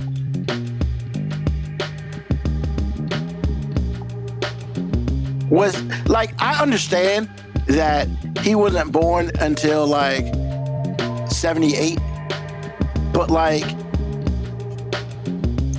I think there were black parents raising kids in 1978. I think that he wasn't alive for Jim Crow, so he don't know what the fuck was going on during Jim Crow. And then furthermore, for you to make asinine statements like that, like, I don't understand. I mean, here's the thing, man. Like, the key to a lot of what, just MAGA people say is like inconsistent truths, but some of the truths are truths. Like, yes, black people have historically been more conservative in their views and beliefs. When you think about religion, black people tend to be more conservative. Not having government interference in your business, that's a pretty goddamn conservative thing that a lot of black people get behind. However, to say black conservatives or black people were more conservative in their beliefs, absolutely they were more conservative in their beliefs, but their beliefs and their politics are different. Because there was one political party at one point in time, early 80s, there was one political party that was clearly attacking the black community. And it wasn't the conservative party. So yes, black people's views are conservative. Yeah, we believe in things like, hey, fuck the police, because, we don't like to be overly policed. That's a conservative view. Not having state interference in your family affairs. That's a pretty fucking black conservative view, because most black people feel that way. However, do not mistake that with conservatism, which is like political shit. Completely different. Like, it sounds the same. Two different things. Am I wrong, HG? You're not wrong at all. So I mean, many of the things that you consider, like, 'cause you up here, you're the resident Republican up here, and your views a Republican are because you have a lot of conservative views. Yes. However, you are smart enough and willing to be honest enough to realize that there's one party that really doesn't support conservatism for everybody, just for them. Like I said, when I was younger, it's so much easier to hide because all the candidates were white, so they didn't really have those things to worry about when I was a kid. But as things started to gain a little bit more color, and then Obama was voted in, things changed dramatically, and all those hoods went on. Where you couldn't tell before, everybody had white faces, and that was okay. But then after that, they went to put them hoods on. Do you remember where you were when Obama got elected? I do. Like, I remember Ruben being in the living room. Yeah. And I remember saying something that, like, I didn't realize how truthful I was being, because I was like, and Ruben, you can remember I said this. I was like, these white people ain't never gonna let this shit go. Like, literally, all I kept thinking about was like, man, this is really cool, but this is gonna have the pendulum is gonna swing hard after this. And I didn't know how right I actually was. I was kind of saying it like, I guess as they say, tongue in cheek. Like, I was like, oh, there's gonna be some white people. Yeah. I didn't realize just how many people were gonna be like, hey, like we're willing to do anything to make sure this shit don't happen again. Yeah, and I mean, Virginia, and Virginia is super important to that, because, I mean, I would say once Obama got elected, We went blue. Yeah, we went blue for the first time in like 30 years. Yep. And he became president once we went blue. So it literally put Virginia in the crosshairs of all of it. And so living in Virginia, like, there's clearly a part of Virginia that is majority red, and there's small pockets that's majority blue, and then Fairfax. The closer you get to DC, the bluer we get. And man, there's blue north. Yeah, there's blue right in the middle, and there's blue south. There's blue south, and there's blue west. I mean, not blue west, blue east, and then there's red west. Yep, it's red, like crimson. Yeah, that shit bleed. You get outside of Richmond, as you go west, that shit's bloody. Yeah, I mean, it's just, but you know, the concentration of people in Virginia are up north. The bigger concentration of people. So now that we've gone blue, we probably will never go red again, just because of the DC people. But you know, with that being said, man, yeah, this guy's a fool. He is a literal clown, and he really just needs to shut the fuck up. And yeah, I'll take that low hanging fruit all day. I ain't got no problem with that shit. So with that being said, AG, what's on your mind? Well, actually, my wife's on my mind because I had to spend a lot of time today talking about women I don't like for particular reasons. I mean, I love women, but some of them women out there, they're awful. I've been saying these hoes all show, so now I gotta kick it back in. I gotta lock back in now. But my wife, and again, we have said this on this show, and I'm going to say it one more time to kind of lead in, which is the women that are speaking for y'all, they're speaking for the majority. There are a handful of women that are talking real loud and they're talking stupid. We're not talking about the majority. And I have part of the majority because my wife is a constant viewer of the Gilmore Girls, and that is one of the worst shows ever. It's a great show, but the way in which they position men and all that femininity is awful. And my wife has never treated me anything like that. She is all things that are good. So I just want to let y'all know, these women out here talking for y'all, we are smart enough to know it's not the majority of you. So thank you for that. Thank her for that. So that's what's on my mind. I just want to clear that up. And these hoes ain't loyal. No. My thing is, did there ever need to be a song to let these hoes ain't loyal? We need to make sure everybody knew. Yeah, I'm just saying, but when I first heard that song, I was just like, were these hoes' loyalty ever in question? Like, I thought it was established if we're calling them a hoe. That in itself by nature doesn't make them necessarily loyal. You know, just like I said the other week, some white girls aren't created equal, some hoes aren't either. And I'm telling you, there's some hoes out there pretty loyal to their pimps. Just saying, them bottom bitches, they get that title for a reason. Wow. No, that's a real term. I'm not calling anybody a bitch.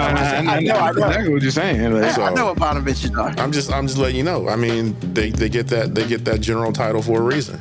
They wearing 4 stars for a reason. They loyal as hell. So, there's that. Cool. All right, I just wanted to add that. Mo B, what's on your mind?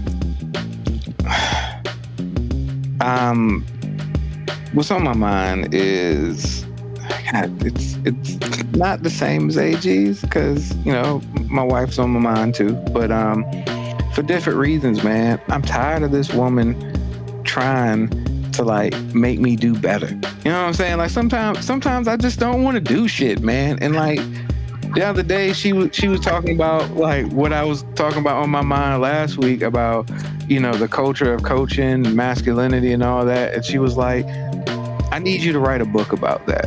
And she was like, because I think a lot of people would like really want to hear that. And I mean, part of me is just too lazy to even think about wanting to write a book. And the other part of me is just like, I don't really, I don't know, man. I guess part of me just has this idea that who the fuck am I to be like out here giving my unfiltered opinion about shit that I'm not qualified or expert on. But in many ways, I guess that's what the fuck I do up here every week. So, I mean, the only difference would be it'd be on paper, I guess. So, I mean, you know, I'm lucky enough to have somebody who wants me to do like something bigger than that I want to do. And even though I'd be resistant to it and, you know, kind of annoyed by it sometimes, like at the end of the day, I'm truly lucky to have somebody in my life that wants to drive me to do something. Because honestly, man, if I had it my way, I could still work in the produce section at Food Line and just like, you know, go to work, come home, and just like, I'm cool in being in obscurity. Like, I know people who listen to this probably don't think that my personality warrants like wanting not to have attention. I truly don't really like having a lot of attention, and I don't really think that I say anything that would be earth-shattering for people to actually want to read. But I mean, I do have a lot of strong opinions about what I talked about last week. So, you know, I told her I would do it, and really I was just trying to get her to be quiet. I was like, yeah, I'll do it. Just whatever. Can we stop talking about it? But truly, like, I'm going to. I think I'm really going to put my ideas together and really see if I can write something of value that maybe one or two people might be like, hey, I never thought about things this way. Because I'm pretty sure that a lot of people will disagree with me, especially a lot of people in coaching will disagree with me, because I realize a lot of times I'm the minority in the way I think in these coaching circles out here. Like, I just know I am. A lot of people like to say shit that I say, but they don't like to do the shit that involves the shit that I say, like actually putting the kids and development and the sports are like a secondary thing to real life lessons.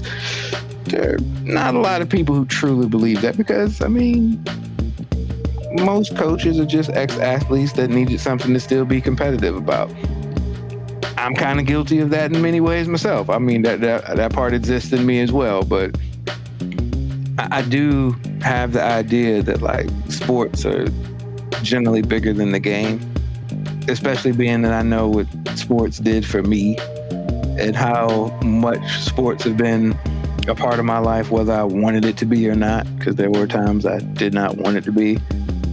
But yeah, so yeah, what's on my mind is, man, like, if y'all lucky enough to have somebody that pushes you to do more, don't be like me and just be annoyed by it. Like, just appreciate it, because, like, I don't do a very good job of showing appreciation towards it all the time, because, you know, I don't want to do shit. Like, like, don't make me do shit. Like, you know. Is that why you don't want to wear the Monarchs, man? Yeah. Okay. Okay. Awesome. Thank you, Moby. What's on my mind? You know, we brought him up earlier, but I remember if it was Moby or AG. They didn't know the name. His name is Shermichael Singleton. He is on CNN, and he is the Republican strategist that you were talking about earlier. Yes.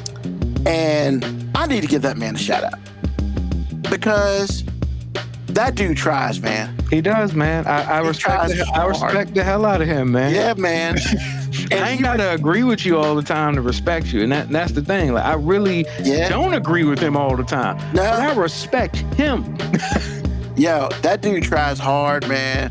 He's not riding for Trump. He's riding for the Republican Party, because that's what he does. And he says that. Yes.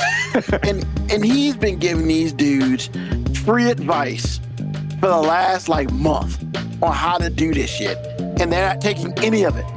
And you can see the frustration in his face when Trump does some dumbass shit and Vance does some dumbass shit, and the whole thing is just stupid. And they go, "Sir Shermichael, how do you think he should handle this?" And he, man, I feel like he should be like, fuck them all. Like, they don't want to win this shit because they're stupid. And Trump can't, I'm telling you, he's a professional, and I don't think it's gonna happen. But if anybody deserves to ever drop a truth bomb on CNN and be cool for it, is that guy. And I would ride that shit till the day is long, because he be trying so hard to defend these sorry motherfuckers, man. Hey, let's not talk about the cats and the dogs. Let's talk about shit that you can win on, such as the economy. I still don't understand how they went on that, but whatever. Because of perception. Well, yeah, but literally, that's all. That's all those things are. It's about perception. And then they ask him, "So what would you do?" And he's just like, "I wouldn't do what the fuck they're doing." Like literally, I know he wants to say that so bad. Why you asking me? These niggas ain't gonna listen to me anyway. It is so sad, man. I feel so bad for him, because he's like, damn, they pay me a lot of money to sit here and be the Republican voice for the show, but I can't ride behind this motherfucker. This motherfucker's terrible. And it's just, yo, man, I just want to give him a public shout out, because that dude earns his money every time he's on motherfucking CNN, because they be asking him all the questions in his face. There are times where he's just like, whatever. But recently, they be asking a question, and his face is like, nigga, please. Like, what are you doing to me? Like, really? He's like, he really wants to be like, now, why you ask me that bullshit? You know this ain't, man, whatever. Like, I mean, that's funny. They said is to break the voice, said like that reporter on the fly with his mouth and swap that at time. Like, can we give Shermichael Singleton, what is it called? Anger translator? That's what he needs, man. Because I feel like that motherfucker wants to just be like, this fucking party is out of control. This is not the Republican Party that I signed up for, and blah, blah, blah. And the other white dudes who be like, what's his face that Moby said? Yeah, he be smoking that rock, man. He be sucking on the tit strong. And and there are times he's like, well. And I'm just like, and Shermichael Singer's like, I ain't going that goddamn far. Like, I ain't gonna sit here and say I love Trump. I will say this is what he needs to do to win. But he ain't doing it, so the fuck we doing? I mean, I respect the fact that he doesn't blindly ride for Trump. Yeah. I do vehemently disagree with him, because he says this isn't what Trump does isn't indicative of the Republican Party. And my thing is like, yeah, it is. I mean, it didn't used to be what the Republican Party said it was. But I mean, if the Republicans picked him and the Republicans vote for him, then this is what the Republican Party is. It can't be one without the other, and I don't think sometimes he wants to admit that. Now, once again, I at least admire the fact that he be like, hey, this shit that they doing stupid. This ain't the way to win. Because at the end of the day, he just wants to win. Yeah. He don't care about being right either, because he knows they wrong about a lot of things. But he's just like, I mean, I'm trying to win. Like, you know if they want to win, they'll do this, and this. He's basically, look, I didn't turn my back on all my people to lose. You know what I'm saying? I did this shit because I wanted to win. Yeah. Not because I was taking the politically advantageous route of being a Republican analyst. Like, that wasn't the best thing for me. I did this because I believed in what the Republican views were at one point in time. Yeah, that and he didn't have a job, so. Because normally he's one of the guys calling the shots. But Trump he ain't one of Trump's people, and he ain't never been one of Trump's people. So, that won't happen. But yeah, man, I just want to give that man a shout out, man, because he be trying, man. He be trying hard. And he be saying the right stuff. And then he just gets eviscerated, man. And he's just like, look, man, you asked me a question. I told you what to do. Now, just because these fools ain't out here doing it, that ain't me. Like, sometimes I be getting mad at the CNN people be kind of like pushing back on him. He's like, I ain't say I supported that shit. Yeah. I'm telling you what they need to do to win. You asking me, do I agree that Haitians are eating animals? I'm saying we don't need to talk about that shit because that shit dumb. like we gonna win trying to prove if Haitians are eating animals. Like what we can win on is the fact that people. What we can win on is the fact that, like, hey, people think this economy is bad. People's money ain't going as far. People are people think this inflation is the current parties that's in power's fault and responsibility. That's the shit we need to talk about. Not this dumbass shit that he talking about, crowd size and fucking Haitians eating animals. Like, nah, that shit dumb. Don't ask me if I agree with that shit. Don't ask me no dumbass question like that. You know I don't agree with that shit. Yeah, but and if I did think these Haitians out here eating animals, why the fuck would I say that shit on TV? On national? Because them motherfuckers might come and get my pet. If I truly believe that that's what they were doing, why would I think me calling them out would stop them from doing it? We gotta find out where he lives so he can get his pet. Oh shit. But yeah, man, that's what it is. I'd like to thank everybody for listening to the show today. Wow. We covered a lot of ground, and of course we got more ground to cover next week. Remember, every Sunday, 9 p.m. Eastern Standard Time. That's how we do it here. We do it on the internet, big Facebook page. We do it on YouTube. We do it on Twitch. As always, tell a friend, tell an enemy, just tell somebody about us. 9 p.m. Eastern Standard Time. Thank you to Mo B. Thank you to AG. Thank you to everybody who listened today. Thank you if you listen to us on the podcast later. Of course, they'll be out sometime this week. And of course, like, subscribe, tell everybody, pigeon, whatever. Hey, we're getting close to the 5-year anniversary.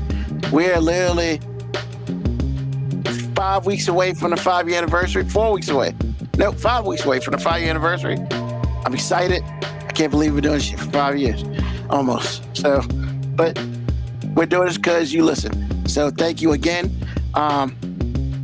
As always, we'll see you next Sunday, 9 p.m. Eastern Standard Time. So of course, that's how we do it. Peace, love, hair grease, soul, and deuces.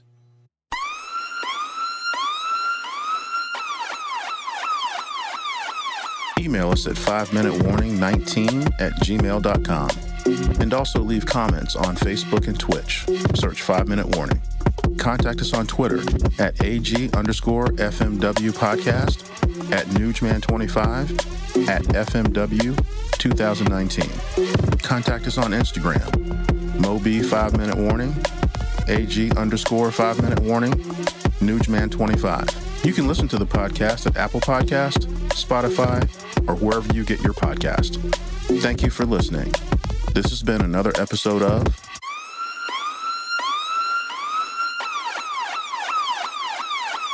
The 5 Minute Warning.